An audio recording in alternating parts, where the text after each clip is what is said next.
What's that smell? The devil! The devil lives up there! You're gonna get him all over yourself! I'm going now! Bye! Movies over my hammy. Movies over my hammy. Wait, what's the show? Myself up now. Welcome to Movies Over Miami. That's what the podcast is called. Remember, you just heard the song. I'm Andrew.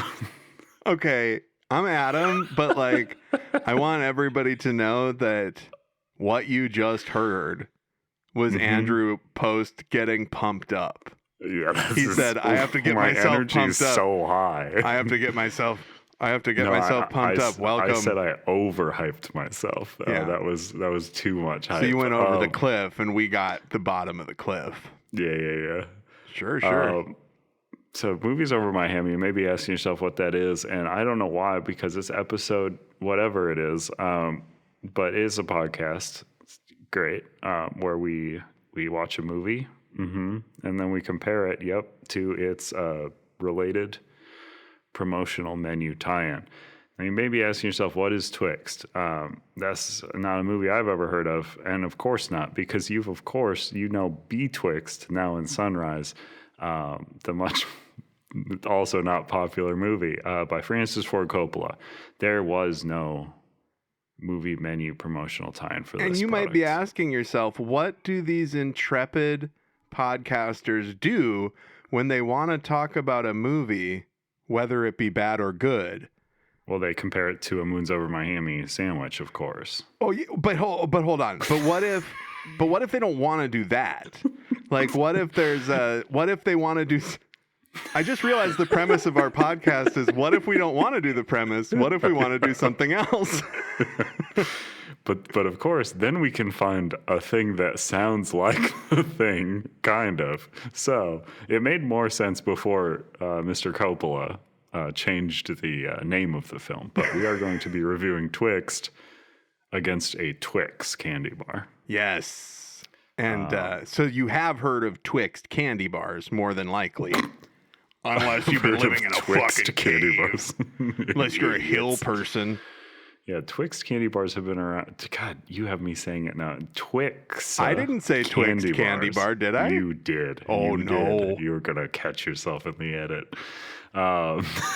Twix candy bars have been around for like ever. Oh. So that's exciting. I have some stuff. I have many good memories to discuss regarding Twix candy bars. Do you know, in the research for this show, Minneapolis often just comes up. It is a strange thing because like lots of industries just start in my old neck of the woods. Minneapolis is a hub. I actually just saw somebody post about just randomly a DJ. They were like, if you have a chance to see this DJ, get to it. And I pulled it up, and it was somebody who was like from Minneapolis, DSV1, I think. I think they call it DS9, right? No, that's the Star Trek. You must be thinking of the DSM-4, where it says that all the mental things. What if it was like Star Trek? That's like what you call a track of your album, and you're like DJ9. Huh. Is this anything? No, I don't think that's anything, but okay. I definitely... I'll keep working on it. I've seen 2 episodes of Star Trek. I know, dude, I know. And if I didn't already have a Star Trek podcast, I would be pushing harder for us to do something where you watch Star Trek stuff for the first time. Sorry that my camera, I didn't experience an earthquake. It wasn't really an earthquake. I had to adjust. I needed to turn you up in my ears. I'm trying this thing where I don't have myself in my monitors because then I can hear you better. You should put yourself in your monitors at like a slight delay. Just to make myself insane. That's how I listen to myself. Because I can't hear myself in the moment, so I'm always a second behind. Oh, wow. That's so deep, or the opposite or something. No. I was being stupid. I was being a dumbass. So I wanted to I get a little excited about dumb shit sometimes. Oh, dude. Yeah. I remember I you wanna- pitching this podcast to me, and I was This just like, podcast is dumb shit. let's You're fucking correct. go, LFG. But, you know, it's often too late to do like a proper thing about it. And with the release schedule of this show, this episode would have to be like coming out tomorrow to make sense for this. But chain restaurants sometimes like to do Valentine's stuff. Oh. So I wanted to talk about it a bit because, you know, the big day is coming up. Day we all love. V-Day. V-Day, Venereal Disease Day. That's what, well, it's also, Oh, that's VD Day. that's what they used to call the vagina monologues. They would do it on V-Day. Yeah. Remember the vagina monologues? That was a big deal at college. Yeah, and then we had, like, men had to have their version, so we have, like, puppetry of the penis. Is that? I don't Am I know that those are remembering the the order on this two. right? No. In the vagina monologues, do they, like, smash the vagina to, like, look like different stuff? Because that's what they do in the penis one. Well, I haven't seen either. I think, but here's the thing. I think that you're smart enough to know what the word monologue means. And so, they, like, it doesn't make it mean talk. like, do you think that Gallagher, okay, so like, do you think that if you said Gallagher is a monologist? Gallagher? No, not from Oasis. I said Gallagher, if you called him a monologist. Gallagher too? Either one. Would you say that the monologue portion of their act is when they're smashing this stuff, or when they're speaking solo on stage? Was there a monologue part of a Gallagher performance? Well, yeah. Anytime he was talking, that he wasn't smashing something, he was a person monologuing. Is that what you call stand-up, though? Are you like, I'm monologuing when I go do a set? Well, you When I don't go call and it tread that the because boards. that's an insane way to say it. Like I would, but that is what is happening. It is a monologue in the strictest sense of the word, which, as you know, that's the only way I do things. Yeah, you're very strict. Strict in word. Reba's Sweetheart Meal. So this is coming out this February or last February. Let me see. Reba's? This came out 2 years ago. So, Oh, but- so when you say Valentine's is coming up and places are doing Valentine menus, so one of these is current. Most of them aren't, but I like to look at them because No. they make no sense. no, we have fun with it. Reba's Sweetheart Meal. The country singer and actor is highlighting her favorite meal at the 3,500 unit chain Sonic, which is a cheeseburger with everything on it. At Sonic, that means American cheese, crinkle cut pickles, ketchup, onions, mayonnaise, lettuce and tomatoes, and potato tots. That's being paired with a new chocolate-covered strawberry shake and being marketed as Reba's Sweetheart Meal. This is the press release. So hold on. So if And you want to being get, marketed as. so I guess what you're telling me, Mhm. if you want to get Reba's motor going, you just give her the sloppiest burger with everything on it you can And then a possibly big, imagine. tall She's milkshake. just like slaps the burger out of your hand and fucking becomes a wild animal. Yeah, I mean, A wild red-headed ant. She's the redhead, right? Yes. Yeah.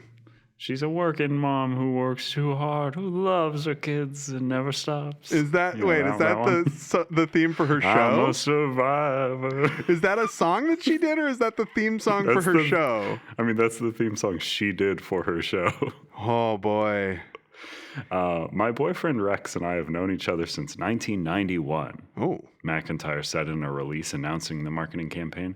After getting reacquainted in 2020 at a dinner, he found out I love tots. That started my nickname, Tater Tot. My little sister Susie gave Rex the name Sugar Tot. So now we're the Tots, Sugar and Tater. We both love tots, especially at Sonic. They are our absolute favorite. We've spent our most memorable Valentine's Day dinner at Sonic and will do the same this year. We encourage others to make special Valentine's memories at Sonic this year too, just like Sugar and Tater. So they were crazy with COVID in 2020.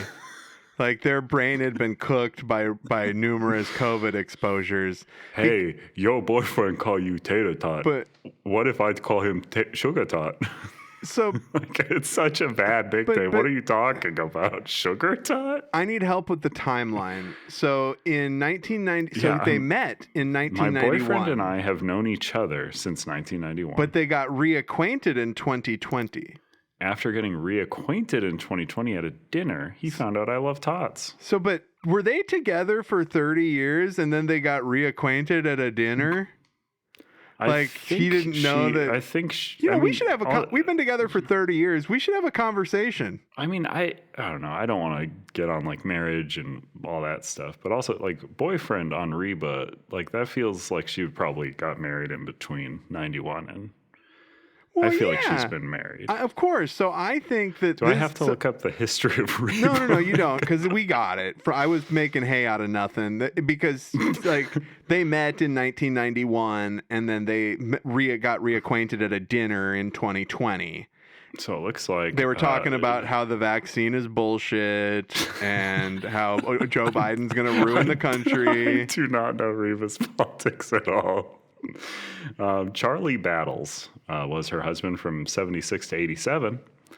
And then from 89 to 2015, her husband was Narvel Blackstock. Oh my God, that guy did not exist. That was a cool-ass name. She had Narvel. a fake husband. She had a fake husband for tax reasons, clearly. There is no Narvel Blackstock. Narvel Blackstock is an American music manager, television producer, and former steel guitar player. Oh, okay. Never mind. It all makes 100% sense now. I know. That the only way that person could exist is if they simultaneously filled all of those roles. Charlie Battles, born in 1945 in Oklahoma, became a successful cattle rancher and the first husband of country music star Reba McEntire. I'm not looking into any of this, so if one of these people was awful, I'm sure not they gonna were. comment on it. There's a Probably. good chance. And white people, I would imagine they were. Yeah, good chance Narvel was a white guy. Yeah, that's all you need so to know, was really. Charlie Battles. I liked his movie, though, his recent movie. Charlie battles after a Charlie. One Charlie battles after a Charlie. Oh God, one battle Charlie. One Charlie battles after a Narvel. So that's bad copy. So yeah. in 2020, they went out to Sonic. Yep. February is the month to celebrate love, and there's no better way to do that than with the exclusive Reba's Sweetheart Meal and the chocolate-covered strawberry shake. Reba McEntire is a national icon who has regularly shared her love for our Crable menu for years, and we partnered with her this month to give guests an exclusive Reba's Date Night experience. So that's funny because you know for sure, one thing you know for sure about Reba McEntire is that she's fucked after eating at Sonic. You know, you can't like. Yeah, that's like it. You put it together from context. The Beyonce, like, if you fuck me good, I'll take you to Red Lobster. Is that the... Even if it's not, even if it's not every year, like I'm saying at least once. Like, even if there was times when they were like arguing and then not in the mood, even though it's Valentine's Day, there had to be at least one where they fucking ate that disgusting Sonic burger, which is probably pretty good, actually. it's just all the stuff. And then they just got to it. Like, oh man. So here's a few from the same year. These are a little more edgy. They're a little more. We got Pizza Hut announced on February 6th. I thought you were going to say offering. Hold on. I thought you were going to be like, these are a little edgy at Burger. Pizza fuck. Pizza cum. A new Valentine's Day offering called Goodbye Pies, where customers can enter to win a chance to send a breakup pizza to their significant other. Wow. I think I would kill myself if somebody broke up with me. I think that you'd have to kill yourself like, if you sent one. You'd have to kill yourself for making one of those. You'd have to kill yourself for having that idea and putting it out into the world. Pizza Hut is taking this opportunity to promote the brand's new hot honey pizzas so that the unlucky recipient of the sweet but spicy news. Sweet but spicy news. So how is breakup news sweet at all? I get to fuck other people. Sweet for me. Like, this is fucking sweet. The outcome of this conversation is sweet. But spicy. Because I'm very sex sad. and horny. You break up with like your husband over a pizza. Well, you probably break up It's with just him got over the divorce well, but- papers cooked into Yeah, it. let's be honest. You break up with him for a number of reasons. It didn't work out, you know. But yeah, you break up The with him pizza with was your just the delivery method. you break up with him with your divorce papers printed on pizza cheese. News, Sweet But Spicy News will receive a free hot honey pizza as a consolation prize.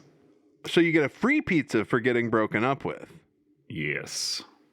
My heat's going to turn on as well. I'm just going to barrel through it, and we're going to turn it off when it turns on because it's very loud. I should have turned it down. That's me.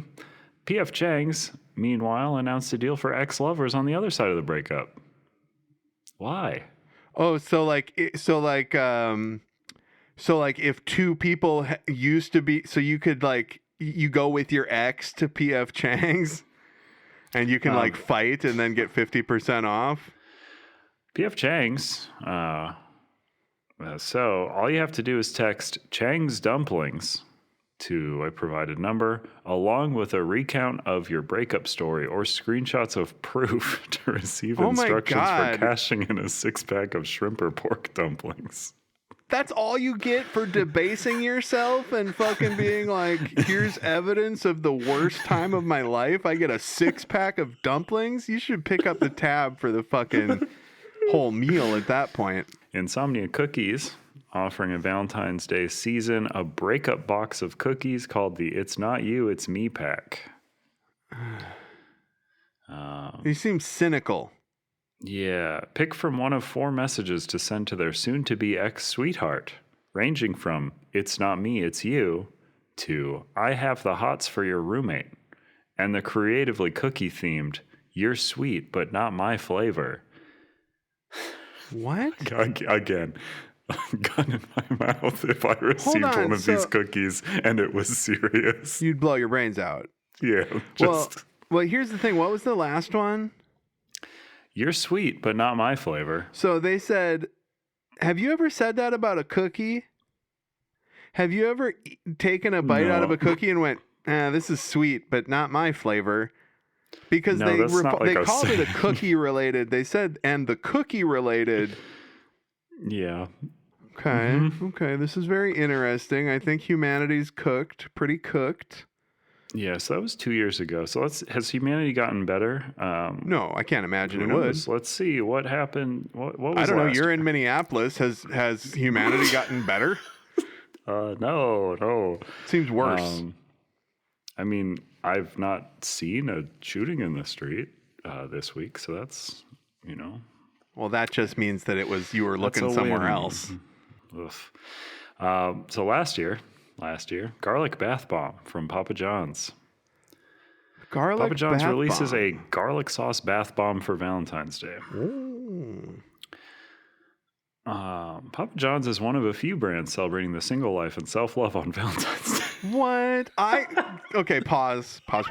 Not here's the thing. When you started describing that, I went, well, this is cute. This isn't cynical. They're going to find a way to make this sharing a garlic bath with somebody that you love.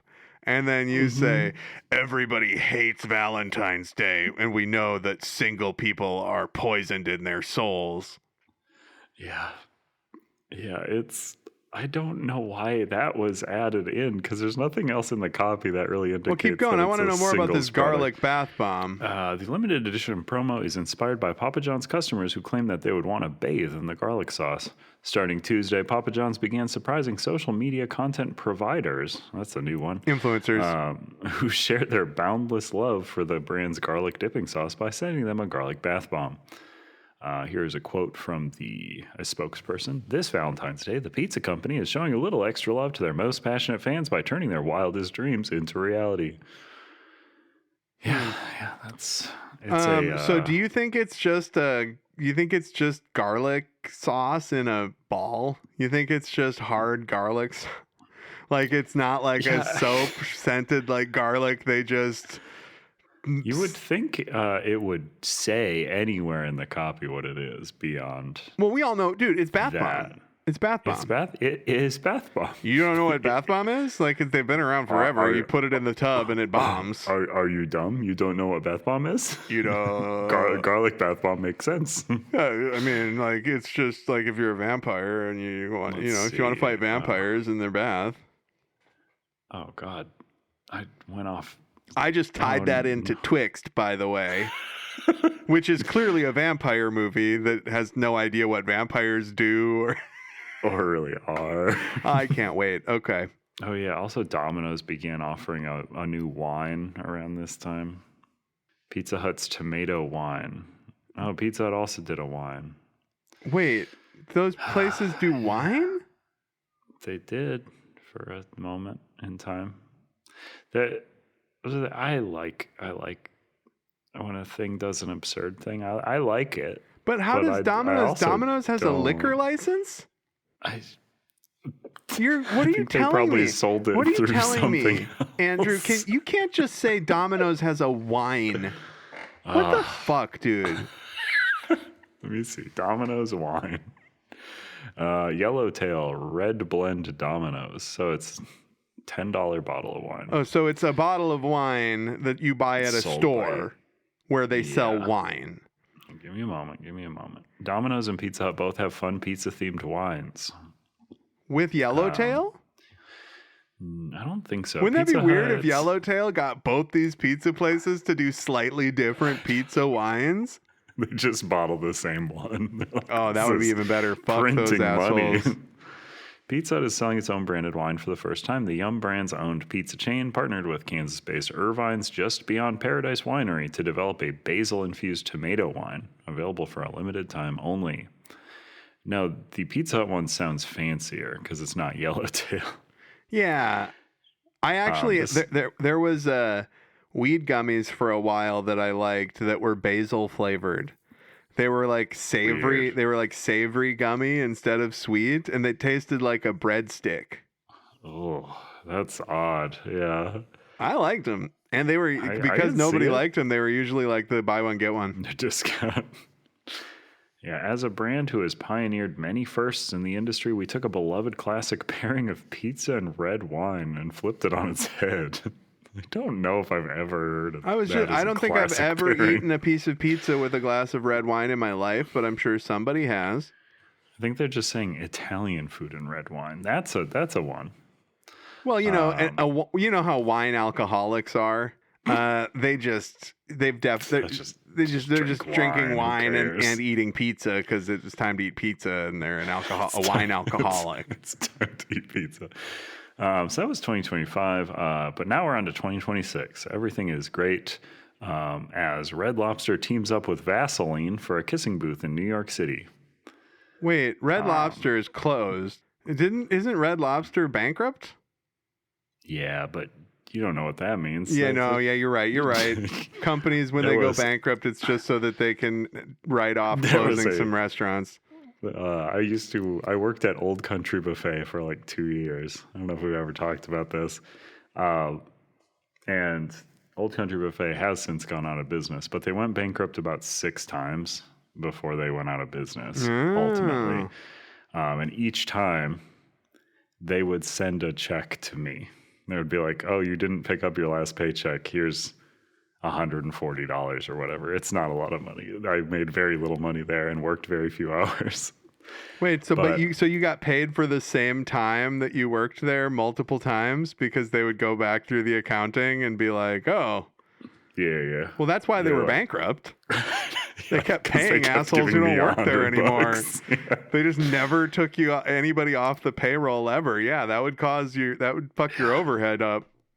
Yeah, I worked there in like 2010-ish area, and they were still working on those computers that have like the green screen. Oh.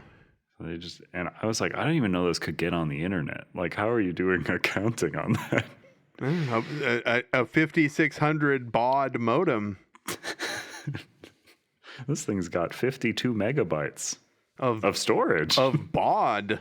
Of baud. Good old baud. It's got a byte of RAM. Red Lobster is adding a little lubrication to the romance of Jesus Valentine's Christ, Day dude. with a partnership with Vaseline. Red Lobster's gonna make them slosh. The casual dining chain is teaming up with the petroleum jelly brand and setting up a special booth at its restaurant in Times Square in New York City. From February 10th to 12th, the restaurant will set up a kissing booth where for $140, customers can share a 5-course meal and receive samples of limited edition Vaseline Valentine's Lip Therapy line. Okay. I thought that it was. Okay. Yeah, it's a little less weird. But that's not. Did they know that's not what happens at a kissing booth? No, you kiss a person. Yeah. You don't get Vaseline. You don't usually. get a 5-course meal. Wait. So they get a 5-course meal of Vaselines? So the meal includes a 5 a buckets choice of specially Vaseline. designed drinks named after and inspired by the limited time lip therapy items. So do you think they have a you are meant for lobster? me. They have a shrimp scampi Vaseline flavor? No, it's really sad that they don't, because they should have had like Cheddar Bay biscuit, One time, my buddy Peter Cheddar used Bay to. lipskit. My buddy Peter worked at Red Lobster, and I Mm-hmm. went there with my now wife for like a Valentine's Day. It was either Yeah. Valentine's Day or our anniversary, and he made us a Cheddar Bay biscuit shaped like a cat that was like the size of a cat. That's good. Giant Cheddar Bay That's very biscuit. good. I still think about it to this day. I think they missed a vital marketing opportunity by not calling this Red Lipster. They probably think that too. That's too conjures up dog penis. No, I would immediately think of like a creature made of lips that I'm gonna be eating. And Oh, then I'd be yeah, like, the No, kiss. thank you. You eat the kiss, and the kiss is a pile of lips. I'll just serve you hot dogs because, as the great outdoors taught me as a boy, they're made of lips and assholes. Oh, the great outdoors. That's a reference I get too. I'm surprised that's a reference for you because it's like you're 10 years later than me and all your references. Yeah. Was there a remake of The Great Outdoors starring Ed Helms that I don't know about that you're referencing? No, I'm referencing the Dan Aykroyd. Ed Helms and Kevin John Hart. Candy. Oh no! You gotta eat the gristle. Jack Black shows up as the bear. Or something. Remember the gristle? Yeah, of course. He's got to eat the big steak. He's got to eat the we gristle. have to, of course, explain the Great Outdoors to everybody. So there's a family. John Candy is the father, and they go to a cabin, and they love it. But then Dan Aykroyd's asshole family shows up. And it's a real planes, trains, and automobiles, but in one place and worse. And he really throws around his vodka and his knowledge of aliens and spirits. Cigars. But then there is a portion where they go to a big steak restaurant, and John Candy has to eat the big steak To get it for free. Yep, and to get everybody's meals for free and Yes. T-shirts. And T-shirts. That is the important part. Or it becomes T-shirts later because he eats the whole steak, and then there's just a pile of disgusting looking gristle left, and they're like, nope, he didn't finish it. And Dan Aykroyd's like, well, make sure we get some shirts, and he'll finish it. You got to eat the gristle. It's not it's not it's a movie I loved as a child. I watched it so many times, and it's not aged well. I tried to show it to Kelsey recently, and it's not great. I get that confused with the Chevy Chase movie where he's got to eat the sheep balls. What is that one? I do know what you're talking about, but I cannot. It's not The Great Outdoors, and it's not a vacation movie. Is it Funny Farm? It might be Funny Farm. Yeah, maybe it is. I watched so many of those. I just watched Funny Farm not that long ago, and you really feel bad for that guy. Yeah, I mean, he sucks and he's stupid. Like, you stop feeling bad for him the second that he's like fantasizing about, you know what? Like, you don't feel bad for Clark because he goes crazy when his wife becomes successful as an author. What is that? Funny Farm? Funny Farm, yeah. National. In Funny Farm, is his name Clark in Funny Farm as well? Oh my God, I just called him Clark. But no, I think his name in Funny Farm is Chevy Chase. Okay. Valentine's Day fosters moments where people get a little closer, the head of Vaseline brand North America said in a statement. Partnering with Red Lobster, a classic date night destination, to create the kissing booth was a fun way to take the cringe out of those moments. Pairing craveable food, cozy booths, and Vaseline lip therapy to help lips feel soft, smooth, and ready for whatever comes after the dessert. They need to stop talking about this like it's always been a thing. Like, no, shut up. You don't get to fucking talk like Vaseline is part of dinner. This is such a fun way to celebrate Valentine's Day, said influencer in a statement. Red Lobster Vaseline lip therapy, a little PDA. It's bold in the best way. I can't wait to bring everyone along as I search for my Valentine's Day cutie at the Vaseline X Red Lobster kissing booth. So this is a quote. This is a thing someone said aloud. Do people do it like I do, where they say Vaseline X Red Lobster kissing booth? How are those meant to be spoken? Do you have an opinion? I mix it up. I say it's either X, or you can also say and. It's a Vaseline and Red Lobster collaboration. Interesting. Well, Hooters settles lawsuit with Hendrick Motorsports over unpaid sponsorship money. Because of an X? Good for Hooters. No, this is also just showing up on the page. So that's my food news, I guess. Food news. Food news. So we watched a movie and we ate a Twix candy bar. I ate a bunch of Twix candy bars, actually. Oh, that's good. I ate it too. There were only 2. I was mad. I didn't get an original one because I've eaten enough original Twixes in my life that I can fucking talk about it. Wow. Okay. But I was disappointed. I thought that I recall seeing like so many different kinds of Twixes at the 7-Eleven, and then I went and there was not as many kinds of Twixes. Yeah, I can go over the currently available Twix copy right now. Sure, go for it. So we've got Twix salted caramel crunchy cookie bars are a delicious combination. Oh, they have a misspelling on their own website. AI. Of crunchy cookies, sea salt, caramel, and creamy chocolate. Get ready for a sweet...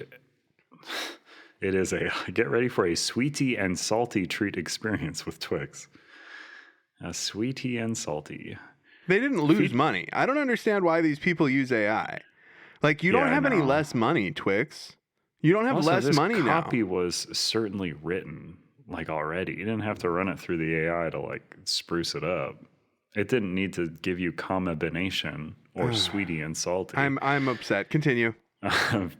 And then we also have Twix Cookies and Cream, featuring a cream-filled center packed with cookie bits between real milk chocolate and a crunchy cookie. Twix Cookies and Cream bars make for a tasty and convenient treat for sharing or not sharing. I got one of those. I ate a cookies and cream Twix yesterday. It was pretty good. Probably the best of the bunch for the ones that I had. Yeah, that one was fine. I do prefer, of course, the classic. A Twix chocolate bar offers such an awesome combination of crunchy cookie, delicious caramel, and creamy chocolate that it had to come in 2.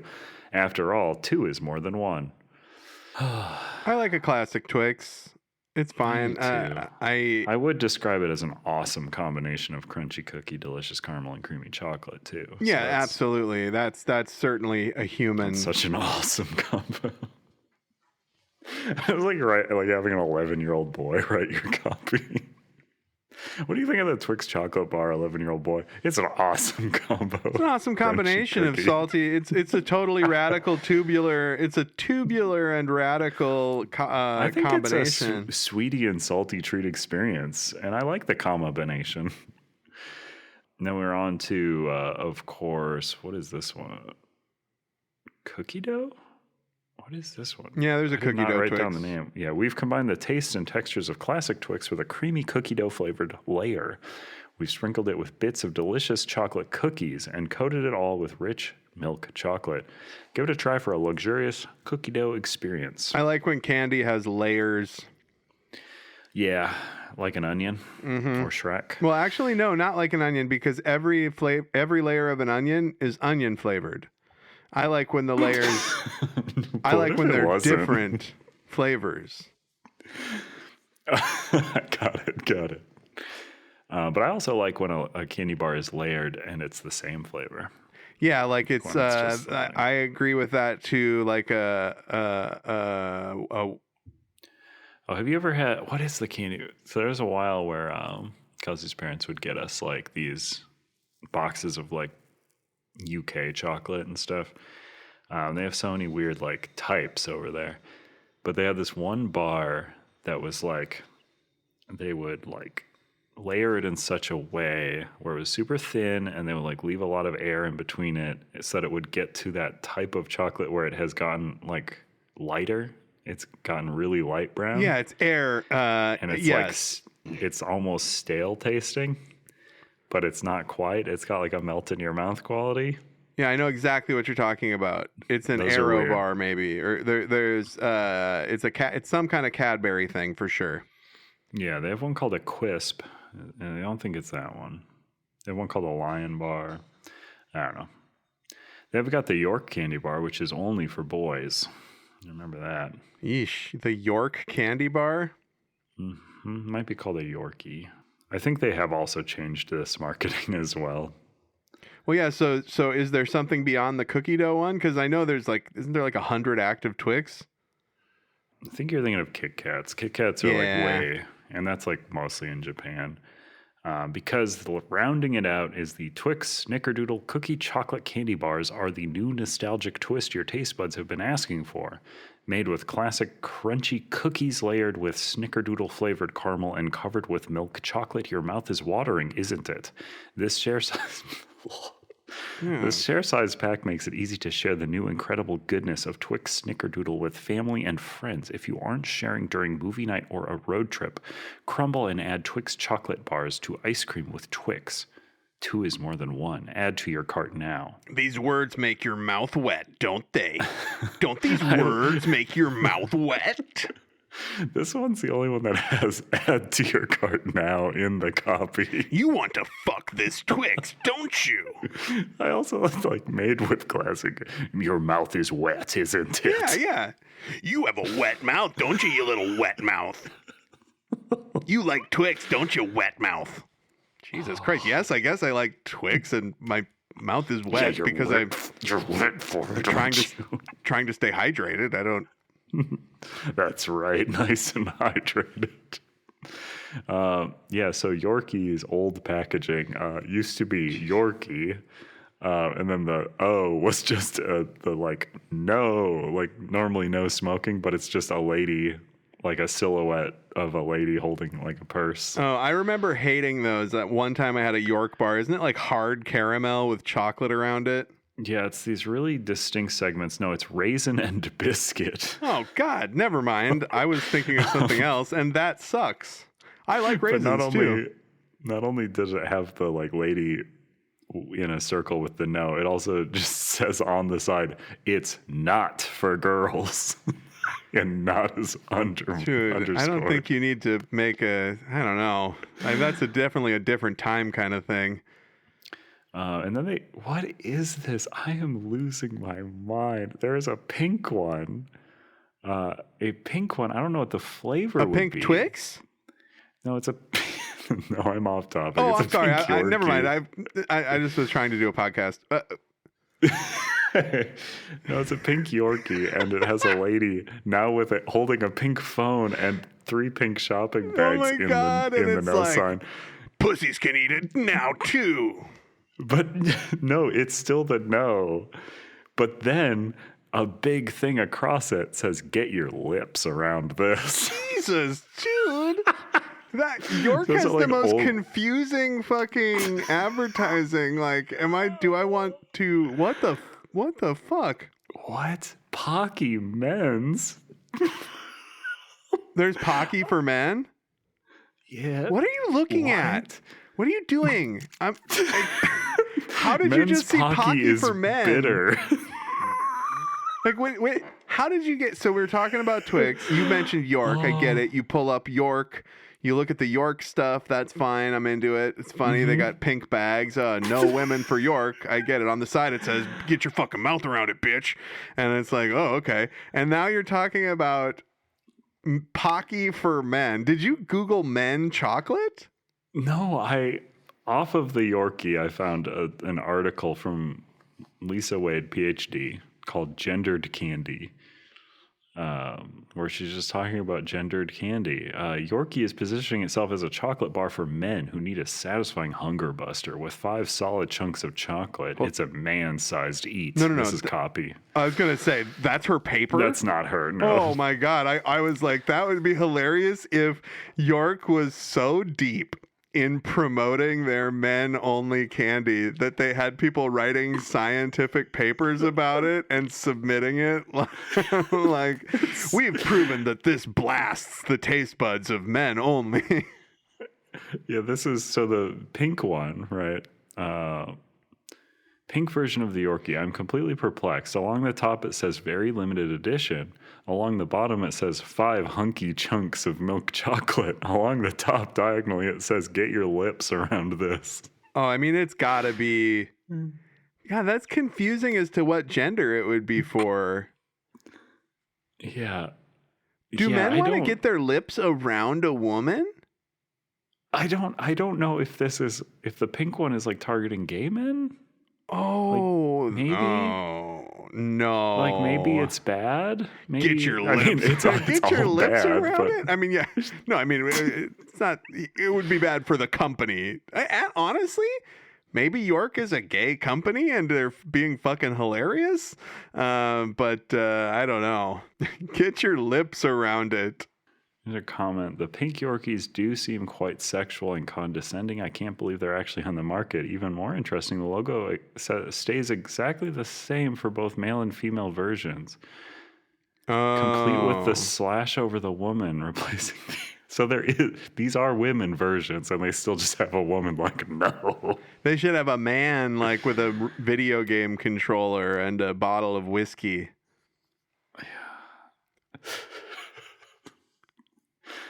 Oh man, God, I love, there's somebody who just had to find this article. And like, you know what I always thought was sexist? That Peanuts comic where Patty and Violet convinced Charlie Brown to build them a clubhouse by giving them false hope of social inclusion. Then once he has performed the manual labor, which clearly is only befitting for a man to do, they kick him out and put a no boys allowed sign on the door. I can't believe something so sexist was published in a children's comic. Jesus, you people are unbelievable. And that's in a thing about a York. Mm-hmm. That's in a comment section about a York candy bar. Yorkie candy bar sexist, which it objectively is. Yeah, no, the York candy bar sucks. Like they have a bad stance on gender. I can agree with that, but I think that guy likes sexism. It is the only place where I can get 5 solid chunks of man-sized eats. That guy sounds like an AI as well because he says... well, this is unfortunately... Years ago? He wrote that comment in 2009. Oh, so he's what I would call an incel before incels, I think. And the fact that... Because it really blew my mind that he said with the promise of social inclusion. With the false promise really of social inclusion. I almost wish that guy was AI. I don't want a person to exist that says stuff like that. I think that guy should get dumped via pizza. I think he should get broken up with exclusively via pizza. Yeah, in fact, I think people should only communicate with that person via pizzas. Like that's how he should find out anything in his life. He should get a pizza that's like your gas bill is late. Oh, and of course, a comment 10 years after publishing, I'm thinking of stocking the folk-glowing e-juice label paparazzi e-liquid with my vape business. Is this e-juice popular? Would you advise it? E-juice. Isn't that funny? That's a thing. And now I vape weed. I vape weed every day, right? So like, I can't really, I've always struggled with, how much do you intake e-juice? Well, that's just it. I always struggle because people say vaping is bad, right? People are like, vaping is bad. And I always like to jump in and say, well, vaping nicotine is bad. The type of vaping I do, that's good. It's like vitamins, basically. Yeah, it's like broccoli. But then people say, but no, you don't know what's in that goo either. And I go, no. Oh, okay. You're right. I don't exactly know what's in the goo. But I will tell you this. No, you're right. Yep. Yeah, no. I don't know what's in the goo. I guess what I'm telling you is it's like I do a cost-benefit analysis of whatever goo I'm ingesting. I do a cost-benefit. But there are fewer. Really I do know crumbled like in 1 second. there are fewer ingredients. I do know that for sure. That's like they just squeeze the weed and then add glycol, and that makes it something they put in the thing. So I used to be like, there's a crowbar separation between the two. But now I just say, some vaping is just this kind that I do. I mean, I think that's just how you got to live in the world, you know? Well, it's like when you were giving me shit about trash often. It's like when you were giving me shit about going to concerts after I talked about wearing a mask at the grocery store. Yeah. You know, when you were making fun of me for trying to be responsible more for the disabled people at the grocery store. Yes, that's what I was targeting there. No, it's more that we do the movie podcast. And you're like, I won't go to a movie theater. Well, you did a fast food podcast. Concert, though. You went to you do a fast food podcast, and you can't get to any of the fast food. We're an odd couple, all right? That's gonna work. That's what we got. It's good. But no, yeah, you're absolutely right. Everything is a cost-benefit analysis. Like I will risk getting COVID to go see System of a Down, a band I've loved for 30 years, play, who I never thought I'd get to see live, but I won't go watch Twixt. Exciting. I won't go watch Twixt at an art house theater. It did do some, like, I thought about that when we were watching it. It's very interesting. I thought about that when we were watching it. Like, I was like, imagine one of the 70 people that went when it had its little actual release or whatever, and they were just like, what the fuck? Imagine going into a theater and then you can't leave and you have to sit and watch Twixt, which is about what this episode's about. And I know you might be thinking to yourself, we're like a lot of minutes in and we haven't talked about Twixt, but that's like for you. Oh, because nobody wants to talk about Twixt. In fact, I still have things to say about Twix that we haven't even gotten to. Like, Twix Did you know this? I found this out. The name is a portmanteau of twin sticks. Get the fuck out of here. You get the fuck out of here. We are shutting this down. Shut it down. Okay, let me turn the recording Turn it off. I'm going to stop the Zoom. Recording, stop. Back up. Your podcast has been canceled because your mind has been blown. Let's rip it out of everyone's mind who's taking it. Oh my God, dude. Twin sticks. Twin sticks. It was introduced in the U.S. in 1976. Yeah? It's pretty good. So I'm just trying to think how long Twix had been around when I ate my first one. I would probably have to be over 1 year old. Probably. So I'd say if Twix had been around for like if they gave you a Twix at 1. Twix would be pretty. I probably ate a Twix when they've been around for like 7 or 8 years. Not bad. I love them. Not bad. They've always been a favorite candy of mine. What is stated here and not explained? It says the product was introduced in the U.S. in 1976 and again in 1979. Oh, they introduced it and it was just it was called Twin Sticks probably, and it didn't catch on. Funny you might say that, because in mainland Europe, Twix was introduced as Raider. Oh my God. Twix is going to come across from the north and fucking Twix is going to cross the Bering Sea to get to your fucking village and do stuff. What? Yeah, really weird. They changed it to Twix in 1991. So it was Raider Bar? It was a Raider many years in Europe for all that time? Wow. I kind of want to, because I love Twix. Like, it is one of my favorite candy bars, even though I'm not a big caramel guy because I don't like stuff getting stuck in my teeth. Twix. Yeah, what's your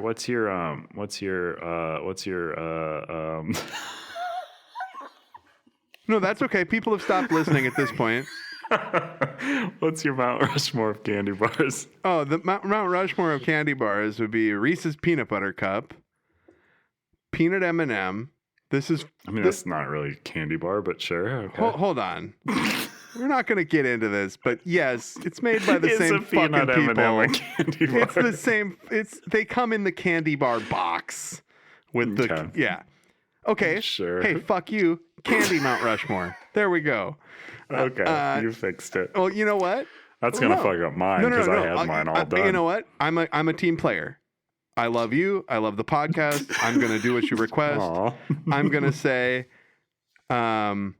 is a Reese's peanut butter cup a candy bar then? I think it's closer. Okay. It's more adjacent. You could see And you that can get a feasibly Reese's in, like, a candy bar. package. You can get it in bar form at the grocery store. They got that fucked up $3.80 Reese's bar. Have you seen that? Oh, are you talking about the pound, or the fast break? No. Jesus. We're doing this again. This is like when you said, are you talking about the fart drug or the shit drug? When I was talking about Nobody Kratom. ever told us about that, but again, the episode Like, hasn't come out, no, so. no, it will have by now. But so. Oh, by the time anyone's Yeah, hearing this one, you're- so let me know what You're kratom misunderstanding. It's an herb. Jesus. Oh my God. You thought the is. What is kratom was the somebody poop shitting in a jar and you huffing leave it, the. and then someone huffs it. That's a thing. I know it is, It's but not a real thing. But that's like it's like you thinking that's what weed is. That's like it's like somebody going, I'm gonna smoke marijuana, and you're like, oh, is that where you shit in a jar and huff the fumes to trip? No, marijuana is like when you put a bunch of blood in a bag Oh, and okay, leave it in yeah. the freezer. Yes. So, was I doing Candy Mount Rushmore? What threw us off there? You're doing candy bar. Candy we bar got thrown off because you thought a peanut M&M was a candy bar. We got thrown off because you thought that something was confusing somehow. So Reese's Peanut Butter Cup, Sure. Hershey's with almond, Interesting. and I'm Okay. doing pretty much only American candy. So this is because Mount Rushmore is American. So we got Correct. There's only presidents Reese's on there. Peanut Butter Cup. American ones. Hershey's with almond, the greatest candy bar I think ever in existence is the Who is it on your Reese's. Mount Rushmore? It's the Reese's Sticks. So you're gonna see Reese's products twice on my fucking list. That's a strange one. The but Reese's, sure. Brian from Guys would agree with me. He mentioned Reese's Sticks explicitly one time, and I went, "That's Those right." the, like Other the people wafer know they ones? exist. I know. I have a lot of crossover candy bar likes with Brian from Guys, honestly, because I love I hate I love caramellos. the candy ropes. I hate love caramellos.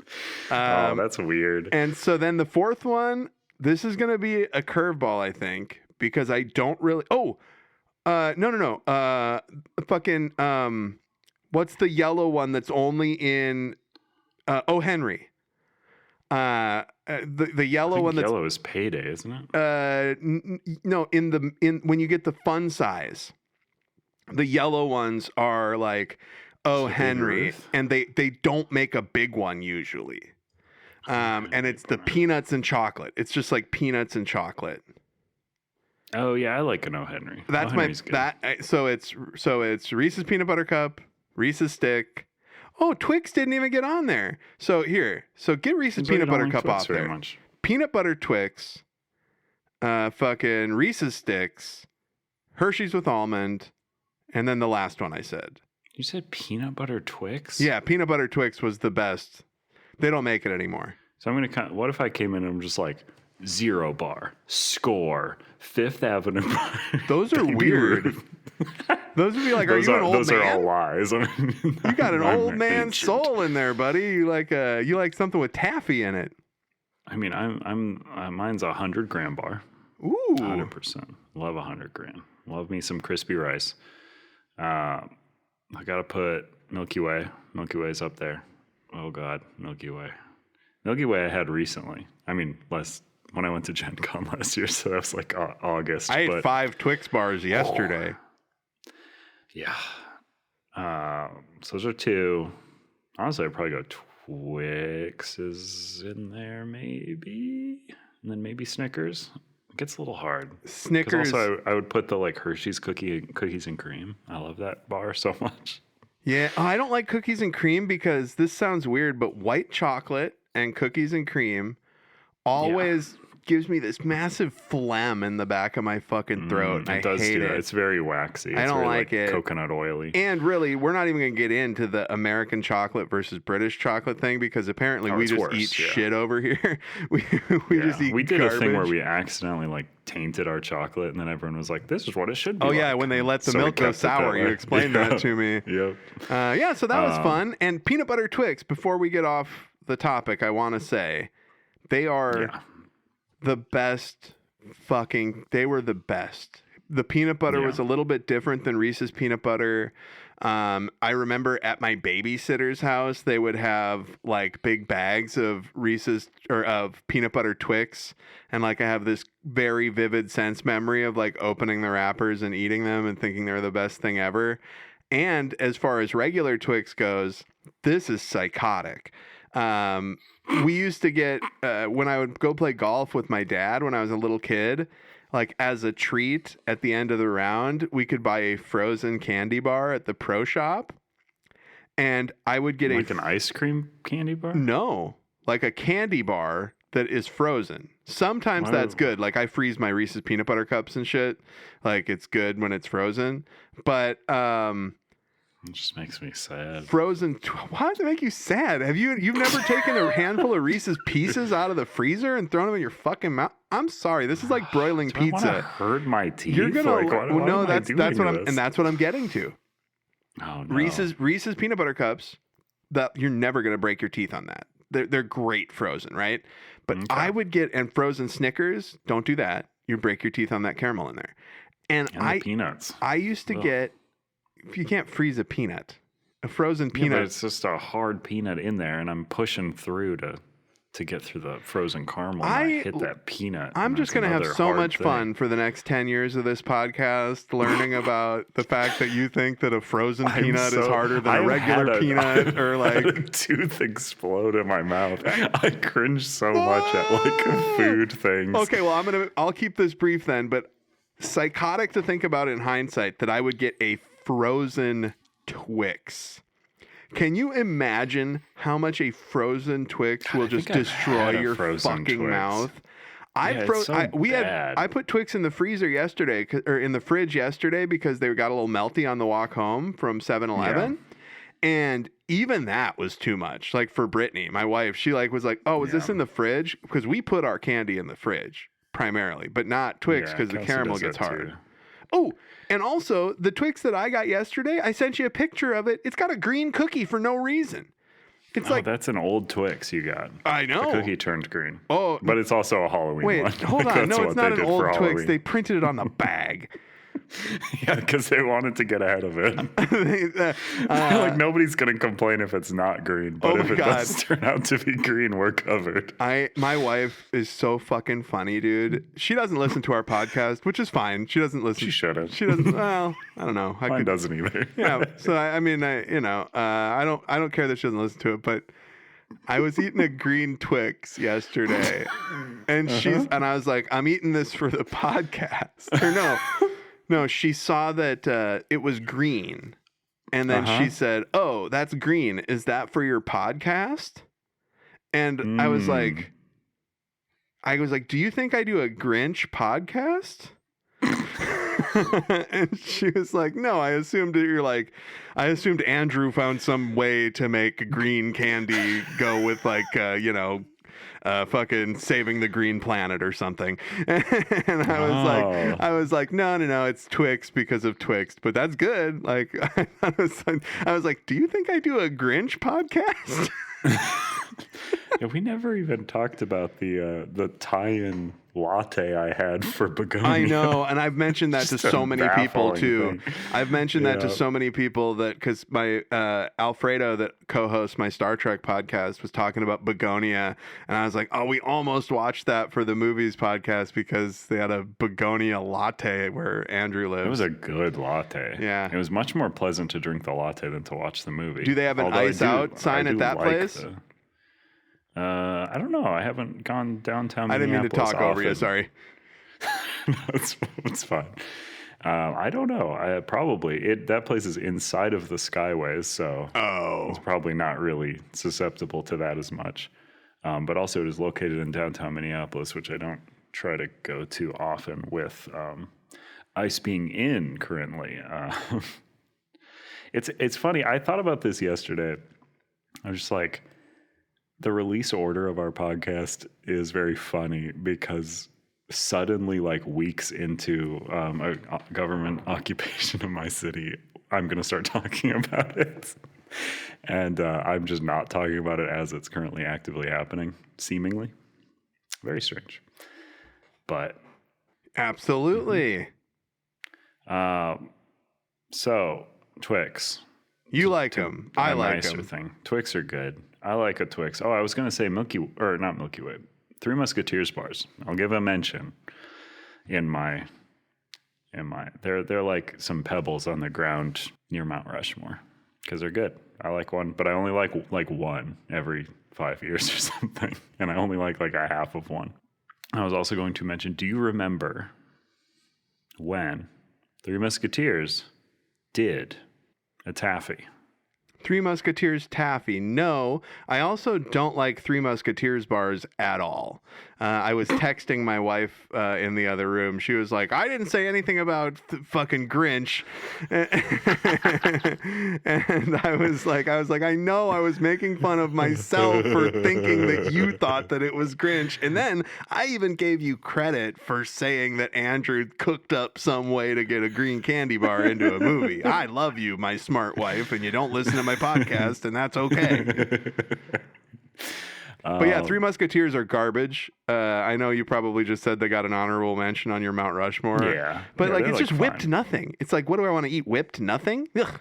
It's nice sometimes. I like a marshmallow, and it's like a marshmallowy thing, which is kind of like the issue because like Three Musketeers, they did chocolate chewlicious flavored Three Musketeers, and it was like a Laffy Taffy. It was like an Airheads like type of like what? long tongue, But thing savory. That was like chocolate chewlicious is what I called it. No. I know you called it. I didn't misunderstand what you'd said, but it was a savory taffy, like a Three Musketeers savory. No, it's called chocolate chewlicious. Was the it tastes like chocolate. And Oh, nougat. okay. Why did I Three think chocolate was savory? I don't know. Okay, so yeah, no, that was not me. Yeah, no. You're like chewlicious. I was like savory. Oh, salty. So it's savory because it's chocolate. Yeah, no, it's not. It was just a weird thing. That was when they had the like claymation Three Musketeers in the ads. Do you remember that? I must have been on the streaming services by then. Well, I was in like 90 something, so probably. Yeah, I'm a fucking not, time but, traveler. In an episode of Seinfeld entitled "The Dealership," a major plotline in the episode focuses on George Costanza's failed attempts to extract a Twix bar from a vending machine. Oh.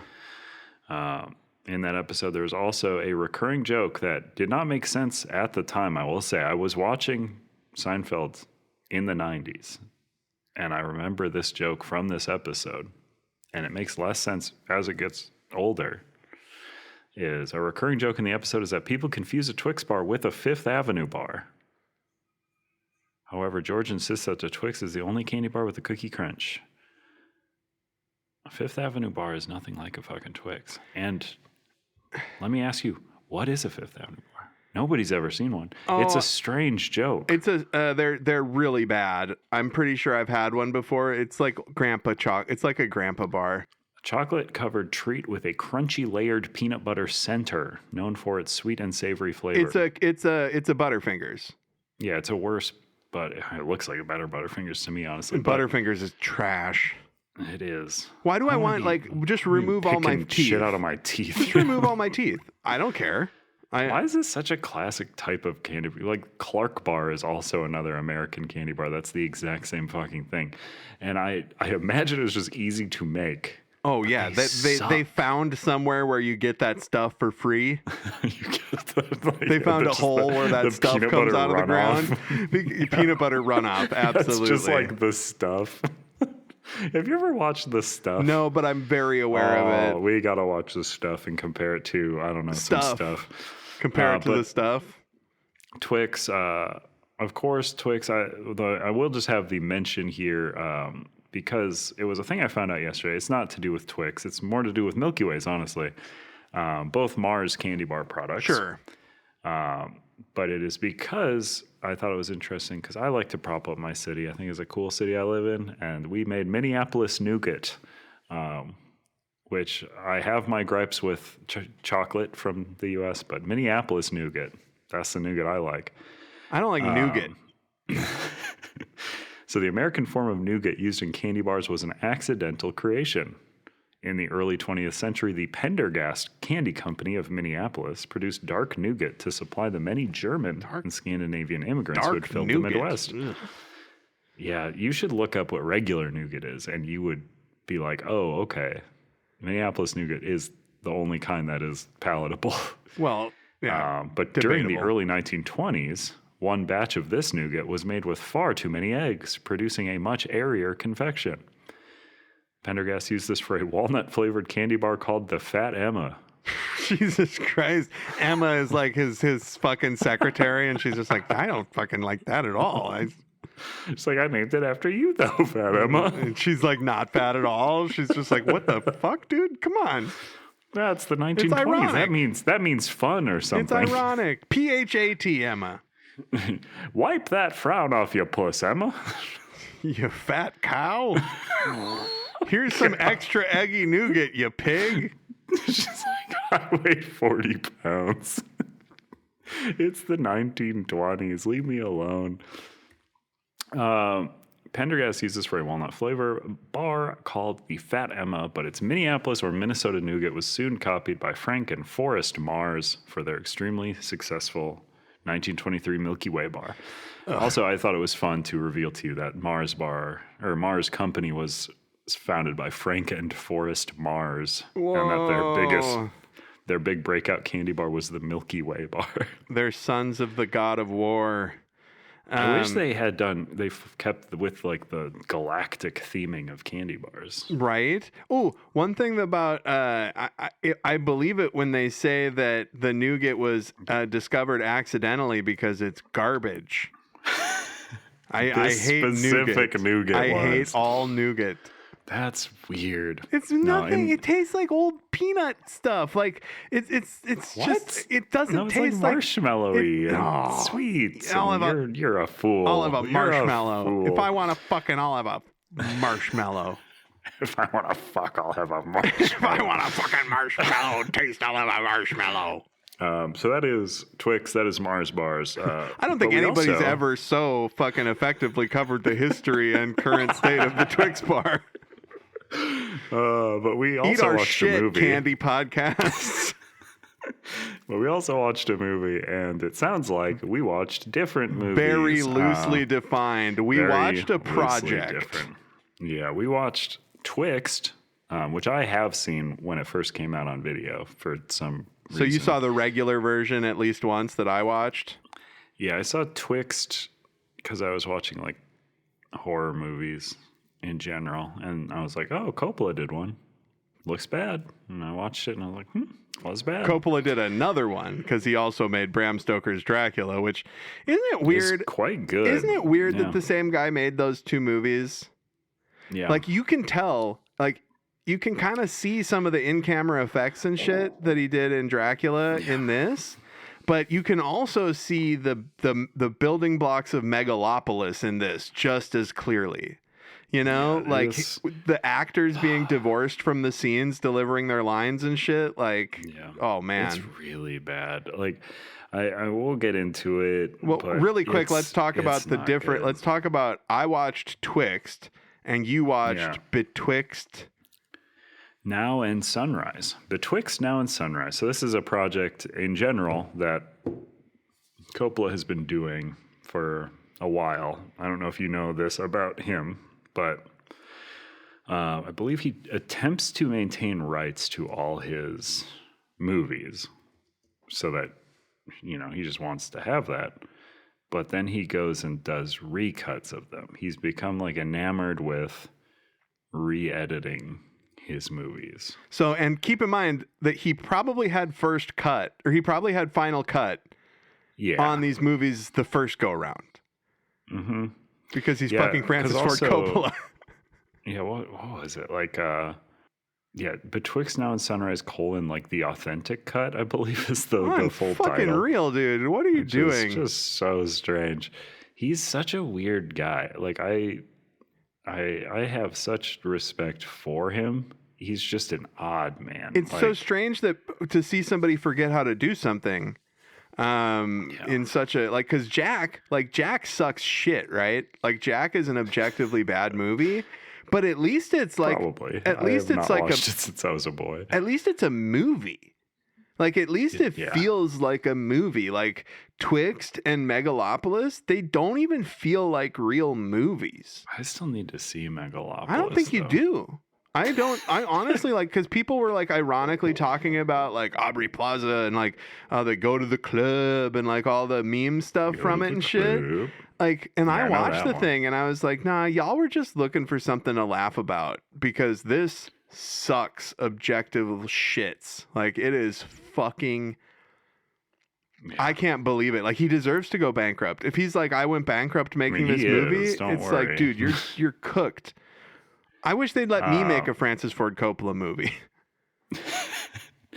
But I mean, that's the thing. Megalopolis is like fully self-funded. Like he sold off his like life to make Megalopolis. Like he sold his winery. He's to crazy. Make, He's lost his he's mind. wild. He's divorced from reality. Like, now if he's somebody told planning me to re-edit Megalopolis to make it more weird. that's fucked up. Specifically, the quote he wants to make it more If weird. somebody told me this director bankrupted themselves to make this movie, and you sit down in the theater and the movie they show you is Jurassic Park, you go, oh my God, took a fucking gamble on himself, cobbled together the money to buy the rights from Michael Crichton and fucking make this movie. Oh my God, just really.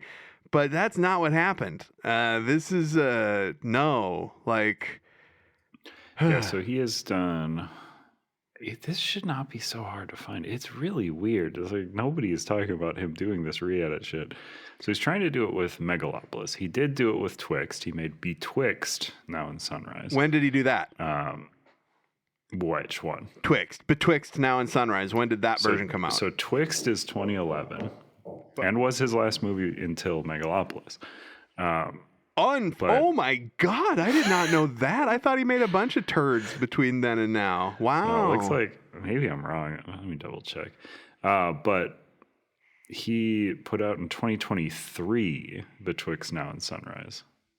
I find that incredible. And is it shorter? 12 years. Is it shorter? It is 8 minutes shorter, I believe. Oh my God, I love that. Director's cut that gets shorter. If it didn't suck so bad, I'd think that Coppola's good, you know?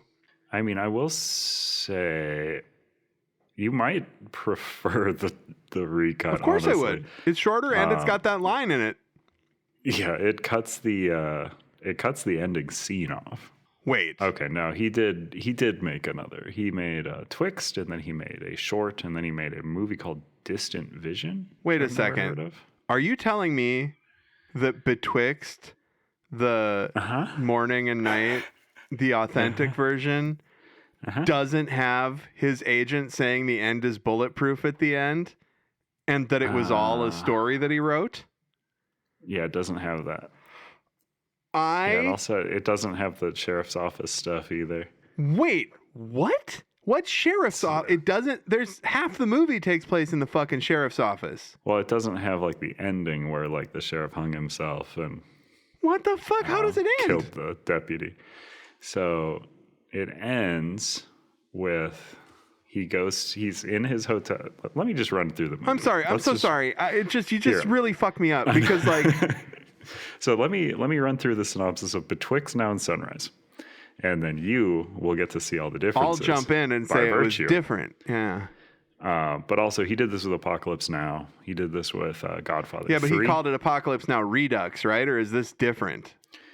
He called it Apocalypse Now Redux. Okay. Yes. And then he did Godfather 3 Coda, I think is what it's called. Well, you can't make that one worse, at least. Godfather Coda, The Death of Michael Corleone. Yeah, so movie opens with narration.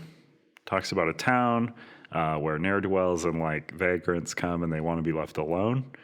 We are introduced to a clock tower as well in the town that has 7 faces, all facing different parts of the town, all with different times.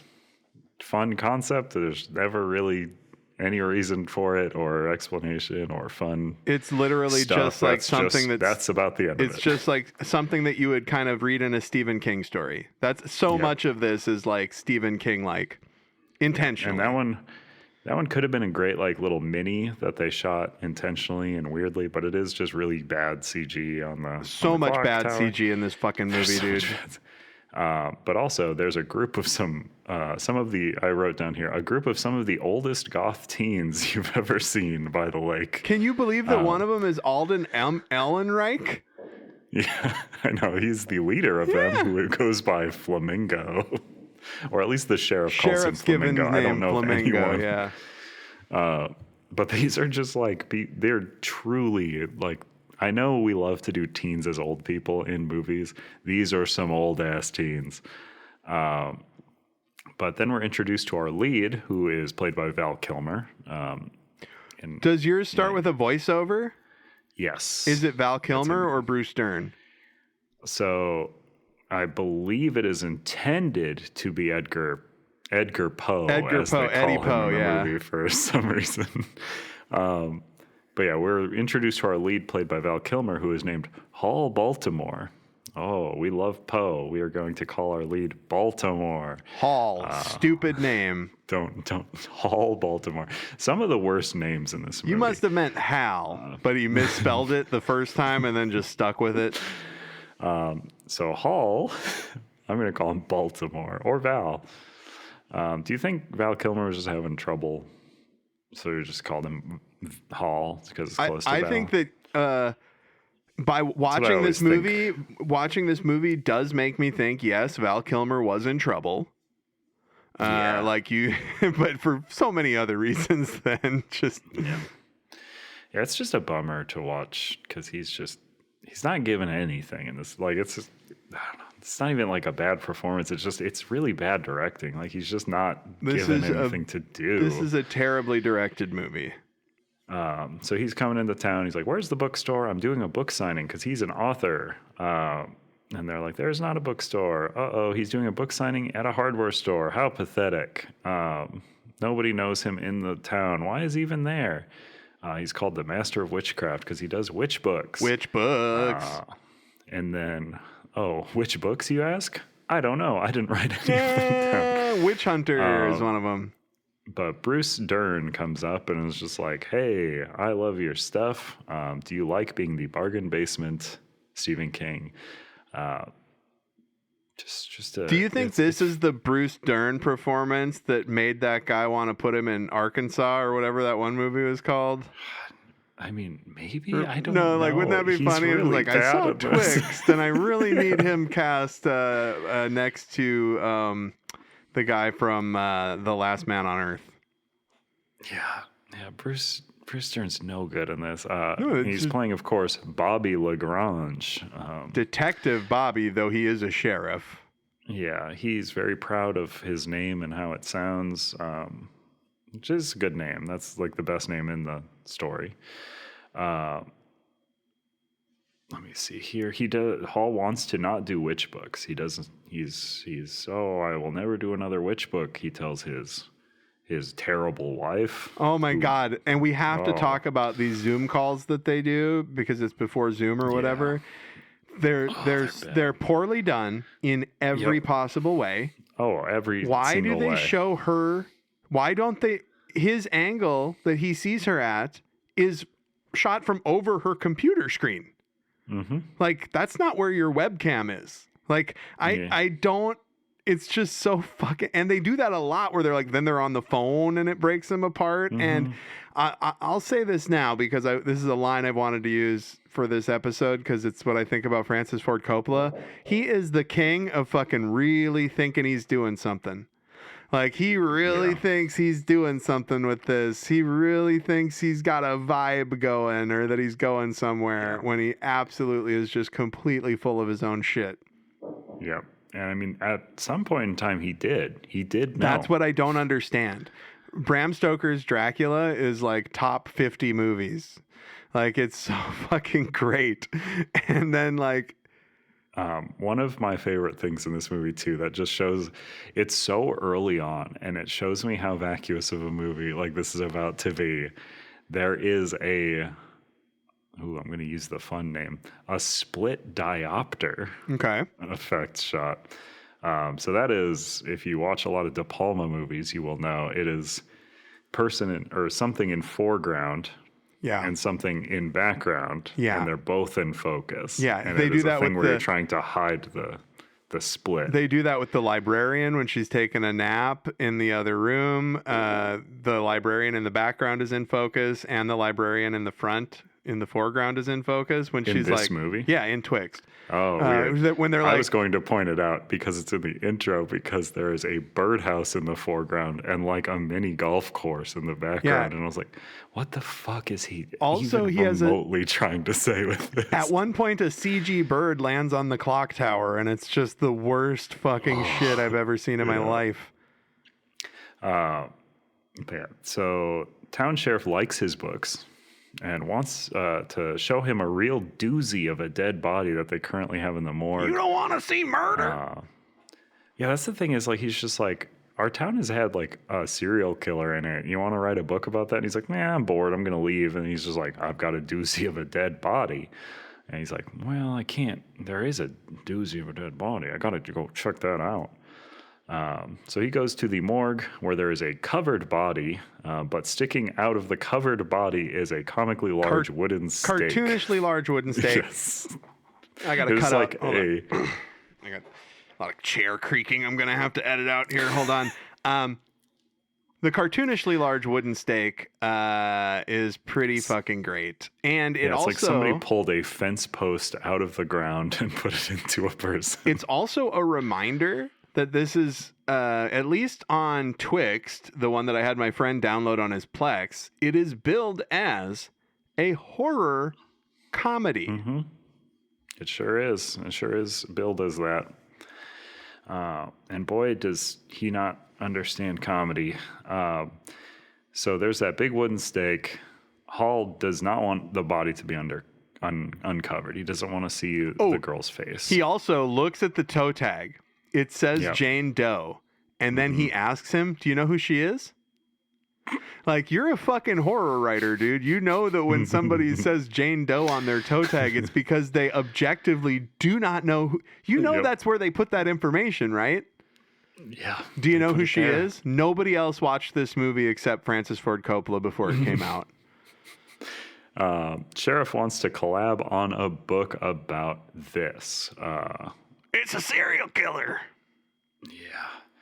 So Hall leaves and goes to a coffee shop where he asks for a refill on his thermos. Oh my God. The barista smells his thermos Oh, this guy's and boozy. winces. That's what I assumed. Yeah, that's what it was. It's because he's a drunk, and they show him having like going through cases of wine in his trunk and shit. And Yeah. when that is like one of the craziest lines of dialogue, because what he says to her is, I would like you to fill my thermos with coffee, please. That's what he says. He goes, I would like you to fill my thermos with coffee, please. And she opens it and goes, ooh, boozy magoozy. So in this stay at the coffee shop, he notices a little brochure and finds out Edgar Allan Poe once stayed in a local hotel called, I think, the Chickering Hotel. Sure. Which, the lady's like, yep, he did. So Old he wants Eddie to go Poe. there. That's his hero or something. He goes and it's out of business. And I said, it's out of business probably due to the narration from the beginning saying a murder happened there. So there is narration early saying that a murder happened here, a singular murder, which is not true. Many murders happened there. Yes. We'll find out. And I don't think the movie is trying to reveal that. That's just the case. So it's inconsistent. So he pours one out for Poe, which means he pours booze all over the Poe plaque that they have. Yeah. hung up. He, Now, keep in mind, this is a dilapidated place that is not Yeah. being kept up. So it's not like he's at a museum quality place dumping, No, but no. it was weird. Yeah. So then he goes back to his hotel room and he argues with his wife.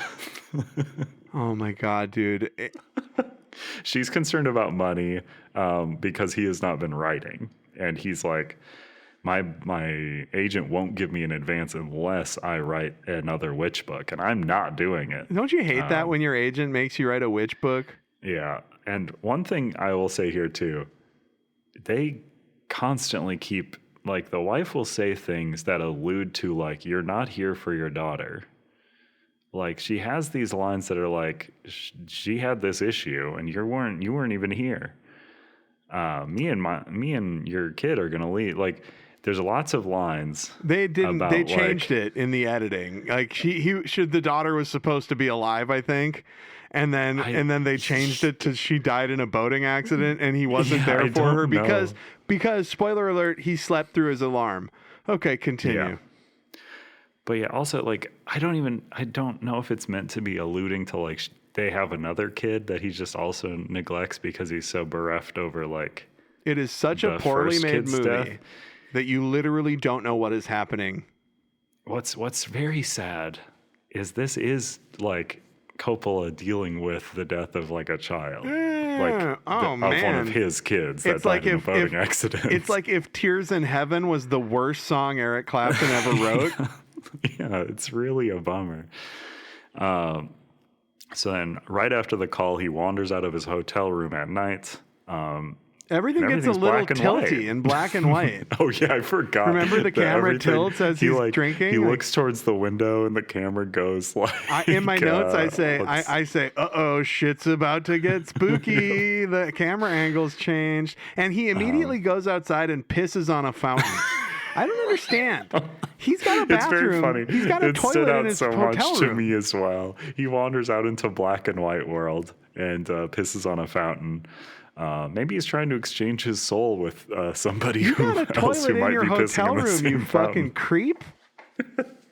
We'll talk about in the Flophouse often of like two people who switch souls by pissing in the same fountain. Oh yeah, Maybe he's trying to do right. that. So he wanders out into the night. It is black and white. He pisses on a fountain. It should be noted, it is the kind of black and white world where some red things aren't in black and white. Yeah, it is. This is a Robert Rodriguez black and white. Yeah, this is a Sin City black and white. He wanders into The Spirit. And this is all shot on video, right? That's something else I wanted to mention. This is shot on commercial video. No way in the world this is shot on film. I don't know. Maybe I'm wrong. Correct me if I'm wrong. But so while he just keeps wandering after pissing, and he meets V, played by Elle Fanning, who says, "I'm V," or Virginia. "Don't look at my buck teeth." My friends call me Vampira or Vampirella. They make fun of me because of these buck teeth. And he's like, "Hello, young girl. I like you. What is your real name?" She's like, "My name's Virginia." She likes the books that he writes. She is an actual fan and does not call him a mean name. So he tries to bring her to the hotel from earlier that was very dilapidated and closed and now is open and red lights are inside. And he's like, "Hey, we should go in here." Obviously, they were just closed for the day earlier, even though there were cobwebs all over everything. It's a very dream feeling thing, I guess. Yes, that's the intent for sure. Yeah. And she's just like, "I don't want to go in there." And he's like, "No, come on, let's go in there." And she's like, "No, I don't want to go in there." No. He's like, "Okay, well, we're going to go in there." And then he just goes and she's gone. And he's like, "Huh? What an asshole." But there's two weirdos inside. I believe it's the coffee shop lady and the she's the coffee the clock shop tower lady guy. too. Okay, I think it's those so same that two. makes it make more sense now then to me. Yeah, because there's like it's two people that he's clock shop met. Guy in there. Yeah, who's so upset that like, oh, it's so hard to keep the clock tower going. And he speaks like this. He's a little weird. He talks like this. Oh, the clock tower is really hard to get it going. Yep. I can do that because I'm Italian. Yeah, of course. So the two weirdos inside, they're like, "Hey, there's a bunch of dead kids under the floor." But, whatever. And then the guy's like, "I fixed the clock." Val Kilmer notices that V is outside the window. The lady sings Big Rock Candy Mountain while playing a very really fancy weirdly, guitar. Yeah. She sings it really weird. It's the weirdest rendition of that song. It is a strange arrangement of Big Rock Candy Mountain for sure. And then Val Kilmer's like glancing at this girl, and then the lady playing Big Rock Candy Mountain's like, "Gotcha," and like grabs her because she got close enough to the hotel. And yeah, because the lady's playing guitar and singing, and then she puts the guitar down and keeps singing like, "I'll make her think I'm still in here singing," and then gotcha. and V bites her. And she comes runs in, and the off. guy's like, "Suck it out, suck it out. What time did it happen?" Like, What time? They're What time? We introducing all can't these tell rules. what time it is. They're It's introducing so all these funny. vampire rules. Yeah, it is one of my favorite parts of the movie where they're just like, "What time is it? We need to write down Suck the it time." out, And I was suck like, it "What out." is this?" So Hall just leaves. He runs out after ordering a beer. He's just, I guess, dying and dashing in this dream hotel. But he runs out after her. She's crossing a bridge. He looks down into the water and sees her in the water begging for help. This is different. This is different. okay. In mine, Yeah. he runs out, and I think the preacher guy comes out of the house with the little girls, but with the other kids behind him. Oh, this does not happen yet. Okay, continue. Does that even happen here? I think that might just happen later. No, I think because he looks down into the water. I was taking loose notes. So he looks down into the water. She's begging to be saved. He falls over. He is caught by his hero, Edgar Poe. That's right, Edgar Poe. Yes, on the bridge. Crazy. Okay, I'm back He's into like, it. I'm locked in. Edgar Poe. So there is either a moment here where he walks back to the place with Al Fanning, and then there's a priest guy and a bunch of kids, and she's like, "I'm not doing that," and it's just weird and eerie, and we don't get much there. But that might also have come later. It's a very flowy movie, but I'll move on. But then we're getting to his writing process, because he had a dream. He can write stuff now. Oh my rules. God, He sets out his little stupid table. I've never seen the amount of the cringe, the levels of cringe of him doing the voices while he's writing the stuff. Well, what I want to say, like, the thing he does before the voices is the most relatable to me thing, where he's just like, okay, I'm writing now. Here's my computer. Got it. But what am I going to need? I need this little cup for my booze. Okay. Put in my little cup there. I also need my booze. Okay. There it is. I need 3 bags of beef jerky. I'll have these over here. I'm going to have my watch. I've got to set that on the table. I need these 2 pens. I need a note. He just keeps setting stuff down. So and did I'm I just did I miss something, or is something different here? Because I think my version goes from him seeing her, all the little ghost children, and then he wakes up to his wife on his computer screen being like, wake up, wake up. And then he wakes I don't think that's there. Are you kidding? Is there anything about about Leaves of Grass, the book? Oh, that's later, I think. No, in this one, it's so right now. Stuff gets shuffled around. in Wow. this. Yeah. So I think that comes a little later, where she's just like, I have your Leaves of Grass. He's like, that's priceless. That's Don't 24 minutes fucking into touch the it." original version. But yeah, he does this writing process where he's laying everything out. And I have noted he's listening to skeleton ribcage xylophone music while he does it. It's some of the craziest music. It's like, Yep. And he does very racist voices. yes, when he's trying to come up with stuff, he's like, yes, I am this guy now. He does a great yes, Marlon I'm this guy Brando, now. because he worked with him on Island of Dr. Moreau. Yeah. And then he does Black basketball one that he player. settles into for a little too long. Black basketball player from the 1970s, I believe. That turns And, into gay black basketball player Yep. from the 1960s. And they really luxuriate in this cut. Something that I'm sure Val Kilmer's like, maybe let's cut that one down. Well, a he's little dead. bit. And Coppola's just like, Val no, Kilmer's no, dead, no. right? I believe so. Okay, cool. I think he died before this released, honestly. No, he died let me before. see. He was in Top Gun Maverick. He died before it was released. Oh no, he died really recently. Yeah. Woof. He was in Okay. Top Gun Maverick with a thing over the thing on his neck. I have not seen Top Gun Maverick. Ooh, it's good. It's very interesting That's what I've heard. because they have a villain that they never name.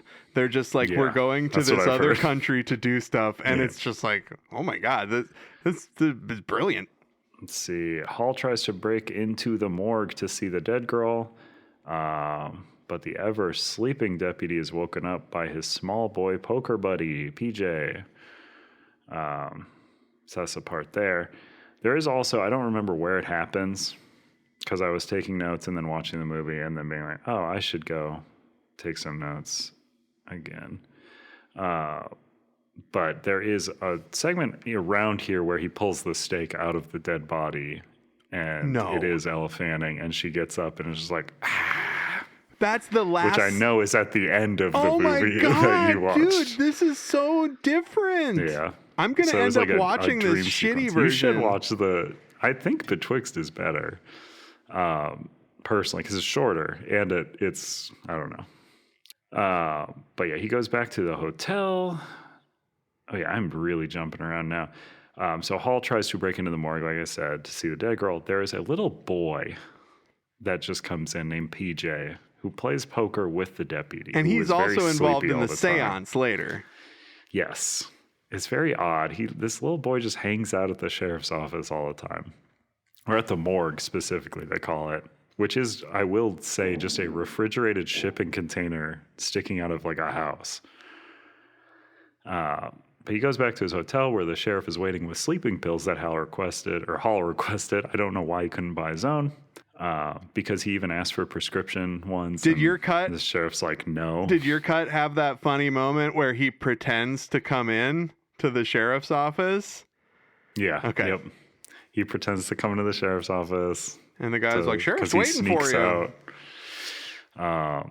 So Hall takes a bunch of sleeping pills because he wants to go to sleep again to try to get an ending to the book from Edgar Poe. Has he gotten an advance yet on the book that he's writing with Bruce Dern from his agent? I Is that one believe of the things he so. skipped so Bruce over? Dern Yeah. gave him the Vampire Executions title, which he pitched to his agent, and his agent's like, I'll give you an advance, but I need an ending by An tomorrow. electric chair, and he also pitched an electric chair for vampires, which is just a giant machine that sticks a stake in their heart. Yep, I think that's slight. I don't remember. It's in here That's right around earlier, this I think, time, on and mine. he has a little steam.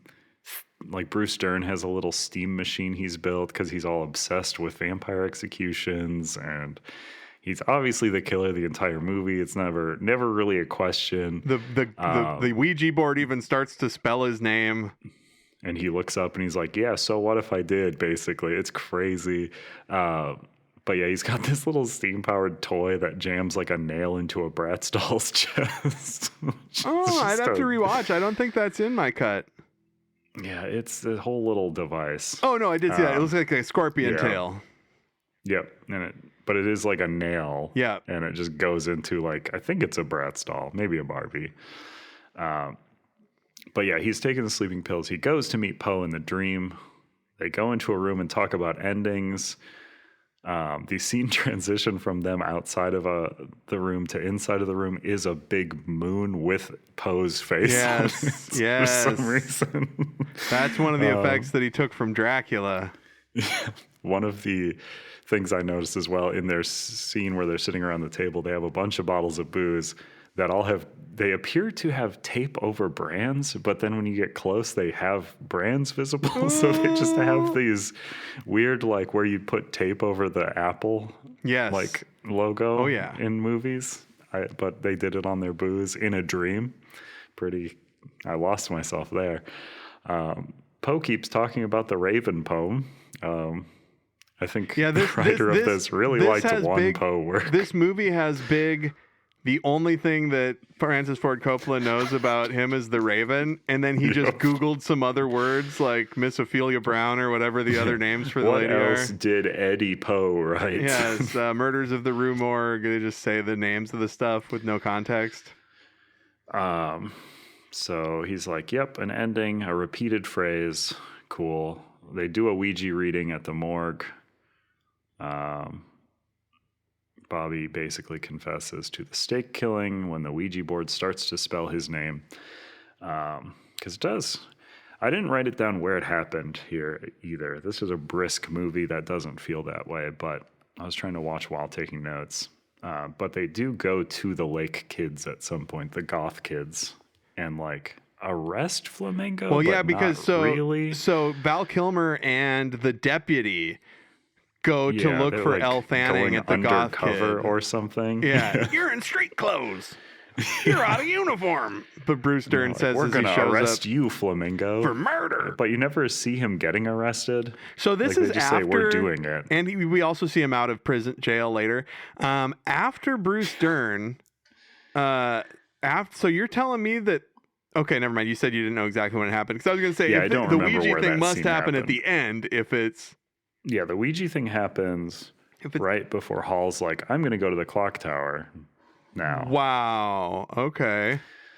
So Hall goes to the clock tower.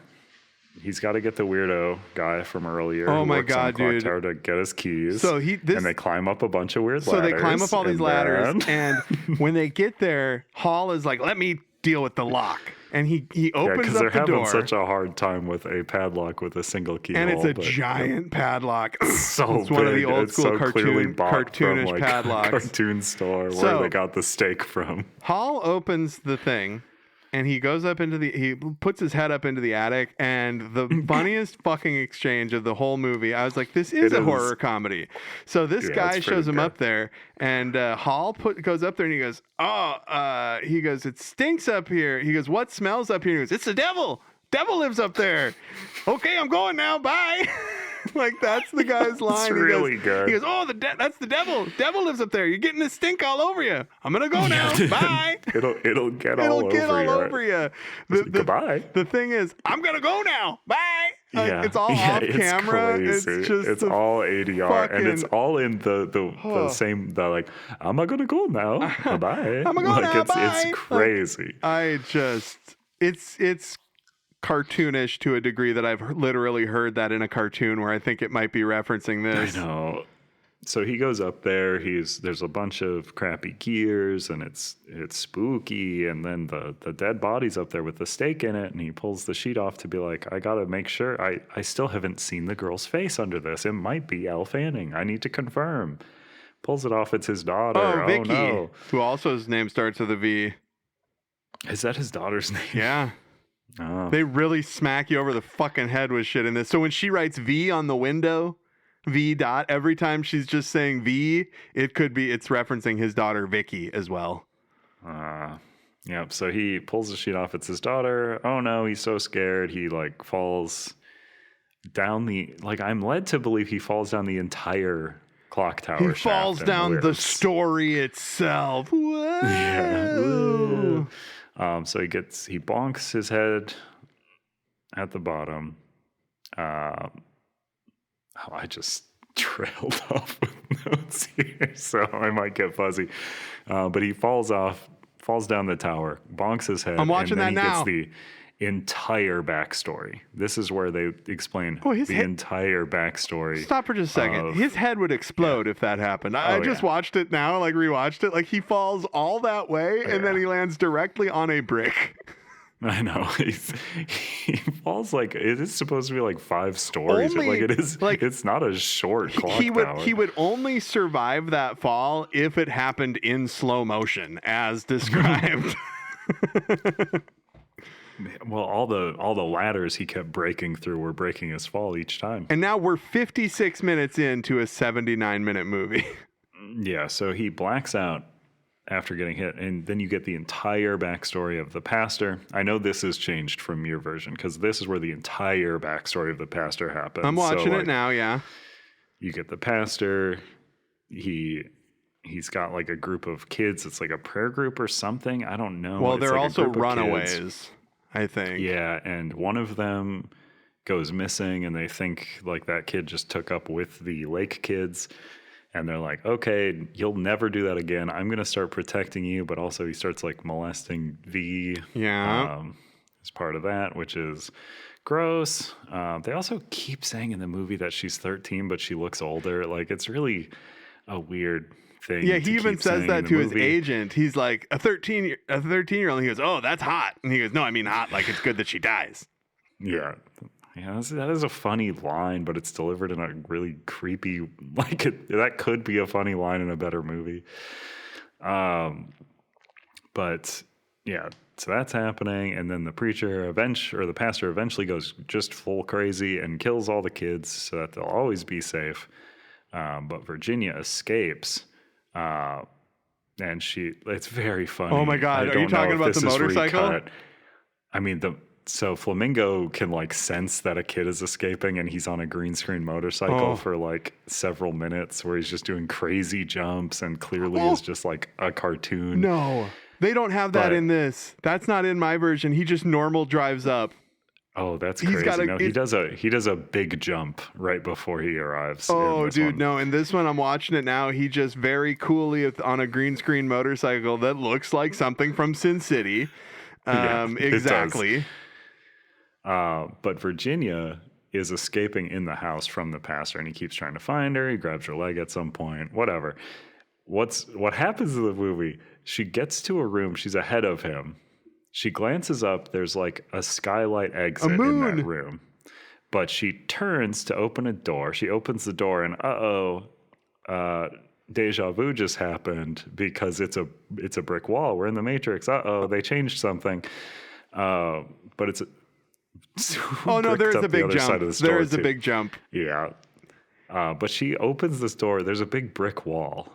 That's the end of the in-house scene. She runs outside. Then we get a big jump. That's it. From the motorcycle. And then we cut back to Elle Fanning running away from the pastor, now outside. No idea how she got outside. They didn't really want to answer that. Yeah, it's a dream, whatever. She gets away on the bike with the guy who then bites her neck. Presumably turning her into a vampire? Maybe. But then she's hanging out at the lake, and the pastor sneaks into her tent and gets her and does the thing that Coppola also knows that Poe did. Bricks her up in a wall. Yeah, for like the cask of a Montalnerdo. Montalnerdo. About the cast of a Montalnerdo. But yeah, she's in the wall. Then there's a grave. Edgar Allan Poe now reveals that Virginia actually died like a long time ago because that was his cousin / his wife / Eleanor / all the. But so wait, is he people. Hold on? Is he saying that his child bride wife was like ran away to a church and was killed by a fucking guy after being turned into a vampire? Or is he just saying symbolically they're all the same? Yes. Okay. That's what I thought. I don't think he wants to state what it is, which one it is. Which, like, I don't blame him, I suppose. I don't think it is just supposed to be vibes. It doesn't make any sense that Edgar Allan Poe's wife would run away and then get captured by a fucking pastor and be turned into a vampire. That shit is, if he ever thought to intend that, this movie is far worse and shittier than I thought it was. That's fucking crazy. Yeah, I think it's, I don't know. It's maybe some, I don't really know. No, we don't know. And that's the problem. It's a poorly made movie, and you don't get to have like unsatisfying shit like this unless it's really good. Yeah. So then Val Kilmer wakes up. Right? Did you see but no, in mine, Val Kilmer talks to Edgar Allan Poe, and then Elle Fanning shows up in color in the black and white world covered in blood. Yeah. Yep. I mean, she broke out of the thing, right? And then that's when Poe is like, hey, she's this to me and blah, blah, blah. But also he wakes up in bed. Like Val Kilmer wakes up in bed, although he bonked his head falling from the clock tower. Yes. So I don't know if that's in Twixt. There's no indication of who brought him there. But now the sheriff bursts in because he's gotten the press wire that there's a movie called Vampire Execution that Publishers Monthly received a $10,000 advance, and he wants his $5,000. He wants half. So he wants half his money. Val Kilmer's like, no, we're still going to work on a movie together. Or we're still going to work on a book together. And then he just bonks him in the head with one of his birdhouses that he has. He brought a birdhouse with him. I thought it was he hit him with books. I think he hits him with a bird. I'm watching it right now. Yeah, those devil worshipping whores. Yeah, he had a birdhouse just sitting next to the. Why was one of his birdhouses there? I see it on the. It's on the shelf back there. He gave it to him in a different cut that was not used. Maybe. Yeah, he bonks him with a birdhouse. He's back in the dream. he wanders around for a bit. He's got like, I don't know, he realizes that he's just sad about his daughter's death. Hold on. Poe talks to him. Big difference. No, I know. In mine, when he gets bonked by the sheriff and he wakes up and the evil pastor guy that killed all the kids is like saying some of the same lines that Bruce Dern's character had just said. Yep, that is still here. Oh, okay. Too. So he does that, but then he like and then Elle Fanning kills the guy by whipping a tree, and it's actually him. Yeah, and he's actually him. And then Val Kilmer wanders to like a lakeside and sees like visions of Elle that turn into his daughter, and then he realizes that like he's a bad dad because he could have been there, because the way she died is like, well, he assumed they were little boats. He assumed they were little boats, not big boats, and he didn't think they would all be drinking, which I don't even think they were. But the bit that she does is that they're boating on a speedboat, and they're boating towards two boats that have a skier rope held across them. And she gets decapitated by the two ropes. Her friend like notices and ducks down, and she's looking away, and then turns and is like, oh. And Francis Ford she's supposed to Coppola get thinks, decapitated, but then there's multiple shots of her body not decapitated. So she probably just broke her neck. That's really strange, because you would have a rope for like it's somebody who's water skiing. Oh no, they're towing something. So one boat is towing like a fucking pontoon or something. Yeah, and then it's like revealed that like she's been dead and that he's dealing with that, and that he feels guilty because he like overslept because he was drunk and cheating on his wife. And he could have been there on that boat with her. And I was like, dog, she wouldn't have wanted you on that boat. Dude, she'd have been like, no, Dad, I'm going to go hang out with my friends and get decapitated by a rope. Yeah. But then like Edgar Allan Poe has some like final parting words, and then we get a title card, Betwixt Now and Sunrise, and then credits. Wait a second. That's not where the movie ends. That is indeed where the movie ends. Oh my God. So here's what happens. Let me give you, as Paul Harvey would say, the rest of the story. The Twixt story. So in your version, they never wrap up the fact that the sheriff is the murderer. Yeah, they heavily allude to it. But they just never show him get his comeuppance or anything? Okay, yeah, so he, in fact, it's kind of hinted that he has killed the guy because he bonks him on the head, and then the movie kind of ends in a reverie state. What? Oh, that's fucking... I mean, it's not fully, That, honestly, but I know your version is that like the whole thing's a dream or whatever. No. That's actually good.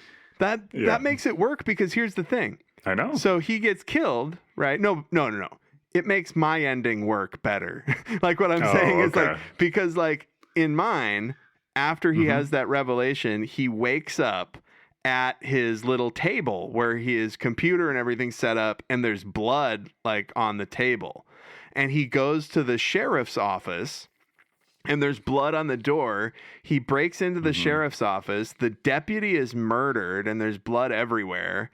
And then Sheriff Bobby is hanging with a piece of paper in blood that says guilty on it. And then it cuts to him just, or no, then he goes into the back where she's got the stake in her heart. He pulls the stake out, and all the blood shoots up. And then he's like, whoa. And then she wakes up as though that she was in a coma because the stake was keeping her dormant. Yeah, her heart from healing. She gets up, she bites him, she traces him on the ground, she bites him, she's turning him into a vampire. Cut to Val Kilmer smiling, and he's showing it to his agent, and his agent is reading the end of the book saying bulletproof. And then we get a title card, not that says Twixt, because first it says Hal Baltimore's The Vampire Executions sold 30,000 copies, which is okay business. The suicide, Bobby LaGrange, was eventually linked to 3 other wooden stake killings in addition to the murder of the deputy Arbus. Hold on. I forgot his name's Arbus. Terrible. The last thing is Denise Baltimore never sold Hall's rare copy of Walt Whitman's Leaves of Grass. Oh, thank They God, are that's all I still was thinking married. about. Good. Flamingo was never seen again. Yeah, because in this description it is hinted that Flamingo was arrested, right, and then killed Yes. Bobby Lagrange after writing guilty on him. Yeah. Yeah, even though it says he has hung himself in the description. And then I get a title card, blood red letters, Twixt. Twixt. What a piece of shit, dude. Like, stop doing stuff. Stop it. Well, he mostly did. Good. Except he made Megalopolis. Which And then of I had course to we're hear gonna about it compare because of the internet. Which we're going to compare to. I don't know. We'll think of it. Oh, we don't have to. Some sort of An enema? Compare it to the act of giving yourself an at-home no. enema? So, appearance. Did the food look better or did the movie The food, look like, better? honestly, the food looks better. It's a better. Yeah, it's a pretty ugly looking movie. This movie was shot by the guy who shot P.T. Anderson's The Master. Look, all of this is looks like to a say, student dude, film. It's crazy. All of this is to say, Francis Ford Coppola is the worst living director. Because look at this, Val Kilmer. You got Elle Fanning. Elle Fanning is objectively a good actress and has been her entire life. Like, she's good at acting. She's fucking incredible in stuff now. She's terrible in this. Bruce Dern, one of the great character actors of cinema, just fucking reading the lines and then walking into camera to say the lines that he just read. Like, these are the worst performances. The kid in the library that's like, shh, the librarian's sleeping. Like, you can tell that's like Francis Ford Coppola's third niece or something. And don't think that scene is even in the cut I saw. And that's the scene that's got the editing thing you talked about where multiple things are in focus. Because he goes into the library and he asks the girl at the front desk, do you have any information about the Chickering Hotel? And she goes, I'll check the files. Oh, no, that is in the cut I saw. That's, yep. And then he looks at a little newspaper clipping or whatever. I love how Poe says the death of a beautiful girl is the most poetical topic in the world. I have so many things I want to say about this movie, but we're just getting right to the stuff, huh? I would say that the candy bar definitely looked better. This looks like shit. I will say, too, soundtrack of this movie by Dan Deacon. Again. He's somebody who should be good. A wonderful artist. Also,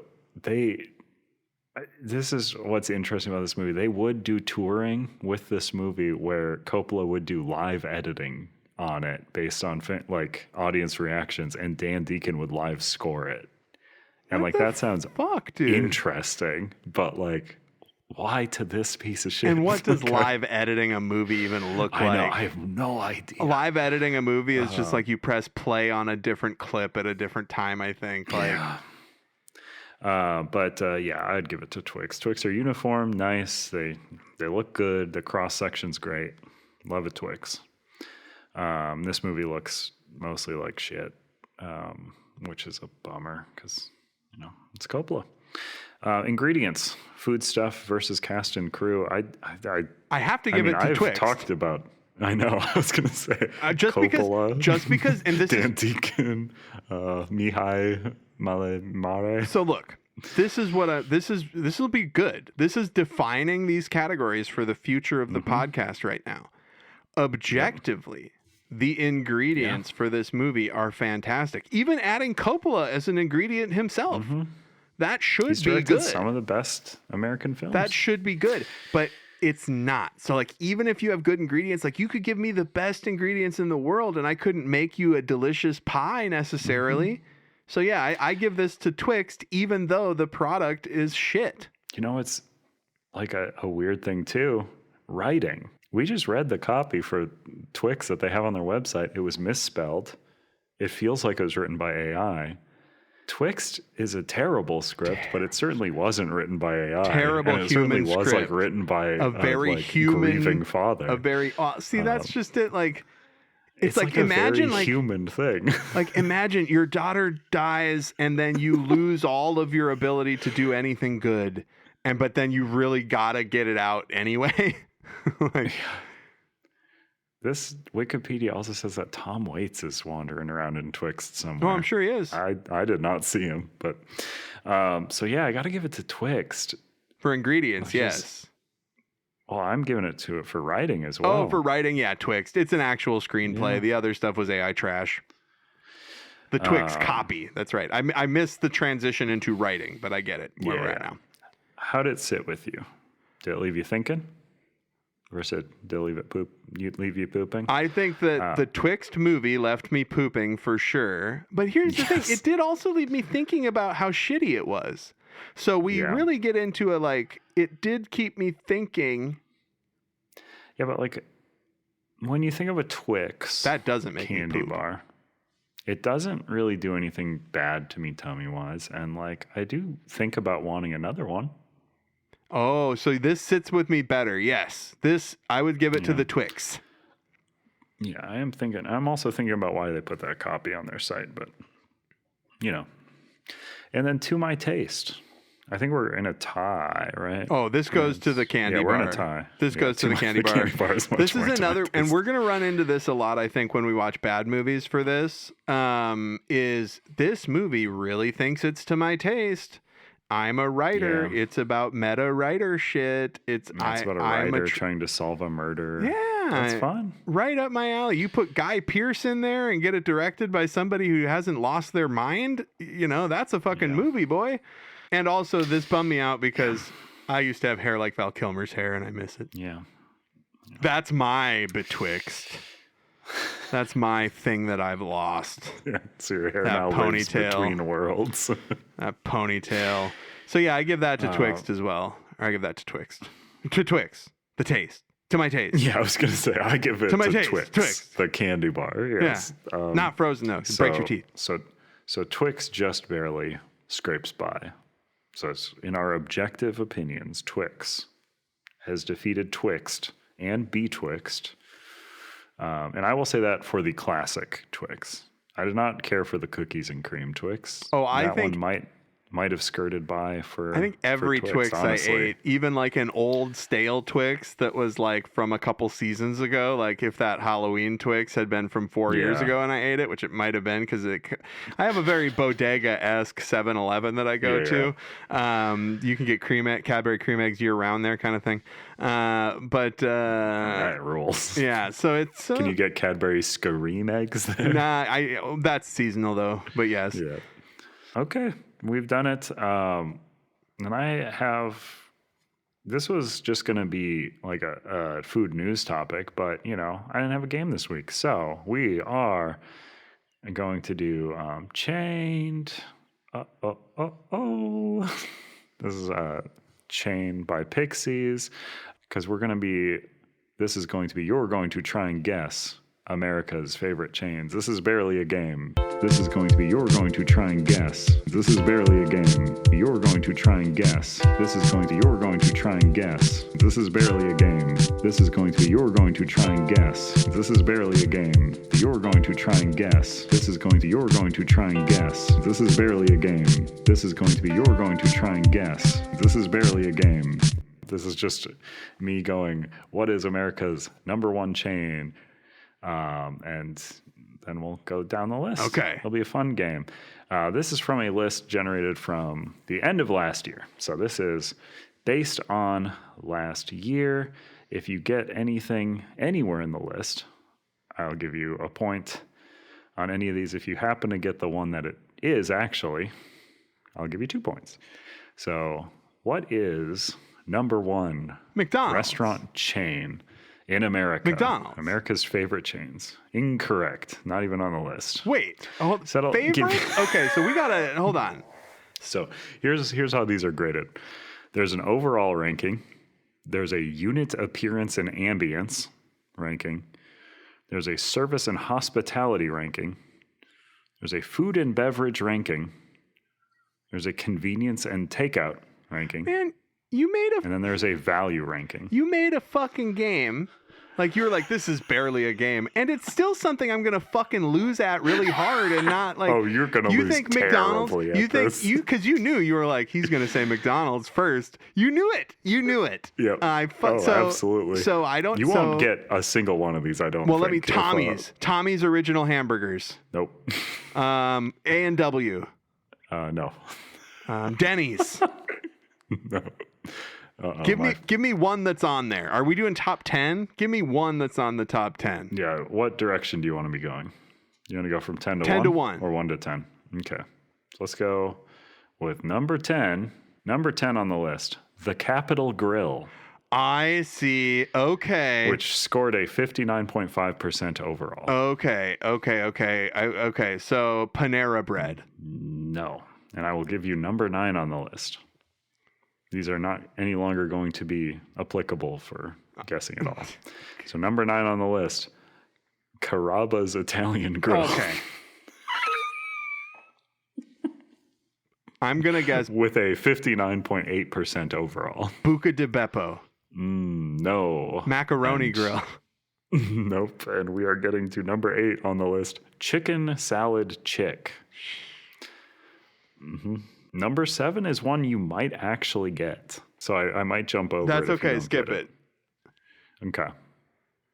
Did you want to give another guess? Yeah, I'm going to guess Fat Burger.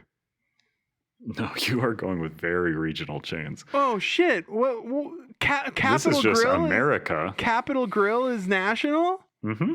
See, don't I mean, make some me of these don't seem. Don't make me feel like a some of these dumbass don't. for thinking Capital Grill isn't national because I've never seen one in my life, dude. Come on.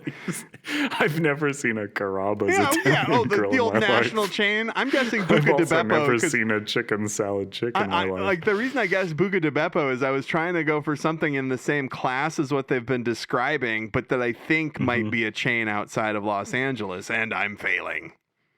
One has 2 first names in the chain title. Oh, Ruth's Chris Steakhouse. Yeah, that's number 6. Ooh, so I Number still could 6. get number 7. Yep. Okay. Number 7 is in a market of chains that you have not touched yet. So is number 5, which I will also skip at this time. Okay. Starbucks. No, Okay. but you're in the neighborhood on at least Caribou Coffee. 2 of these. No. So number 4 we have talked about on the podcast before. Duncan. Nope. Not as a main subject. It has just come up in an Oh, episode. Jesus. Yeah, let me comb through my fucking memory. It's in our 2026 I'll let you give me that one. upcoming. Honey Baked Ham Co. It's see? number 4. If that's number 4, dude, this is fucked, dude. Coffee bean and tea leaf? No, but I'll give you number 3. Scooter's Coffee. Oh my God, I've heard Which I of think we Scooters. also talked I've heard about of in Scooters Coffee. Yeah, 2026. we had there was a tie-in with Scooters. I think that we talked about. Give me a guess. I can't. I'm wait. Are you tapped? Wait. Perkins. No, but number 2 is 7 Brew Drive-Thru Coffee. Look, Never man, heard these of it are in my not entire national life. chains. I live in fucking Los Angeles. We have every restaurant except for Hardee's, and we have that. It's called Carl's Jr. Like, I've never seen any of these. So, Okay, so number 7 you've definitely seen, and I'll just give it to you now. Go for it. Because it sounds like you're tapping out. Jersey Mike's Subs. not only is I like Jersey Mike's because it's like Grand Junction, a restaurant in Fargo that I used to go to all the time that did East Coast style subs. God damn, Jersey Mike's. Okay, well, let me in that headspace then. Herberts and Gerberts. Nope. But number 5 is Dutch Bros Coffee. Okay. I was thinking Bros. When you said Yep. you're in the coffee space, I was like, there's I a know. Bros coffee, but I can't remember it. So do we just have number 1 left? Only number 1 left. It is not in the coffee space. Okay. It's not in the savory food space, I'll say. Ooh. It is purely in the sweets. Oh, it is not It has a pun name. caramel corn.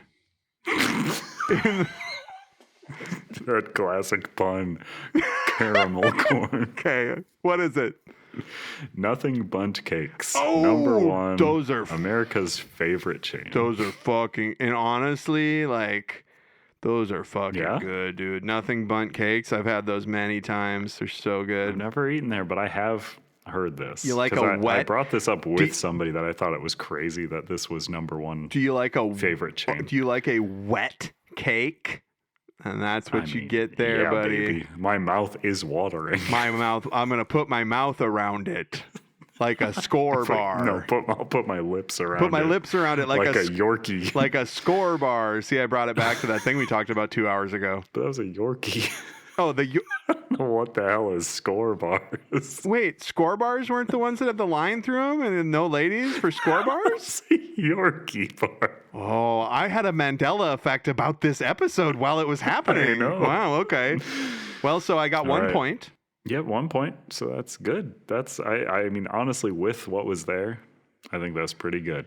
I think it's an insane list. I never would have guessed but- Jersey Mike's after what those ones were below know. it, like sit-down restaurants or whatever. Like, it's There's just... 3 coffee chains, and I've only heard of one of them before. So that must be an... Or I mean, I've heard of Dutch Bros. So that and I must be guess- like an aggregate system that goes and pulls reviews and then like compares the different categories and makes a score, because I think, yeah, and I think it has to be like a smaller, like it's pulling from, like smaller chains are going to have heavier weight because less bad reviews come in on them. of course, Would be my guess. I would 'Cause, like, imagine, McDonald's yeah. will never win because it's too big.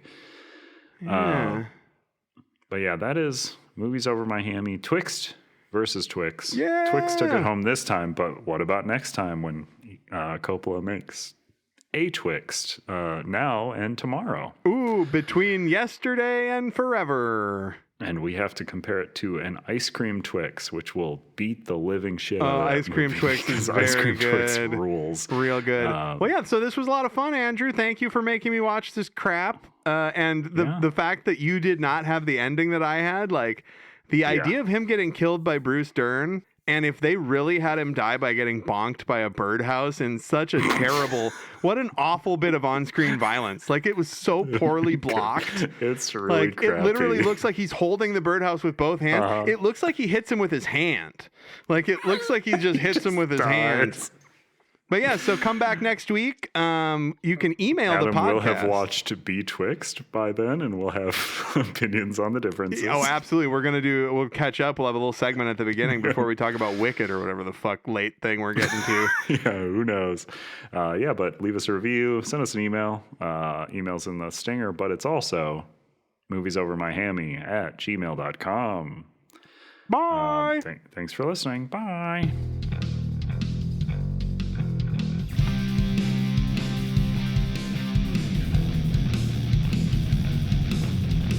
Thank you for listening to Movies Over My Hammy. If you know of a promotional item or have literally anything else of interest that we should know about at Movies Over My Hammy headquarters, you can email the podcast at moviesovermyhammy, all one word, @gmail.com. And please, for the love of Satan, like, subscribe, rate, review, tell everybody you know about this podcast. We're counting on you. Everything is going to be okay. Not enough podcast about fast food. Not enough podcast about movie.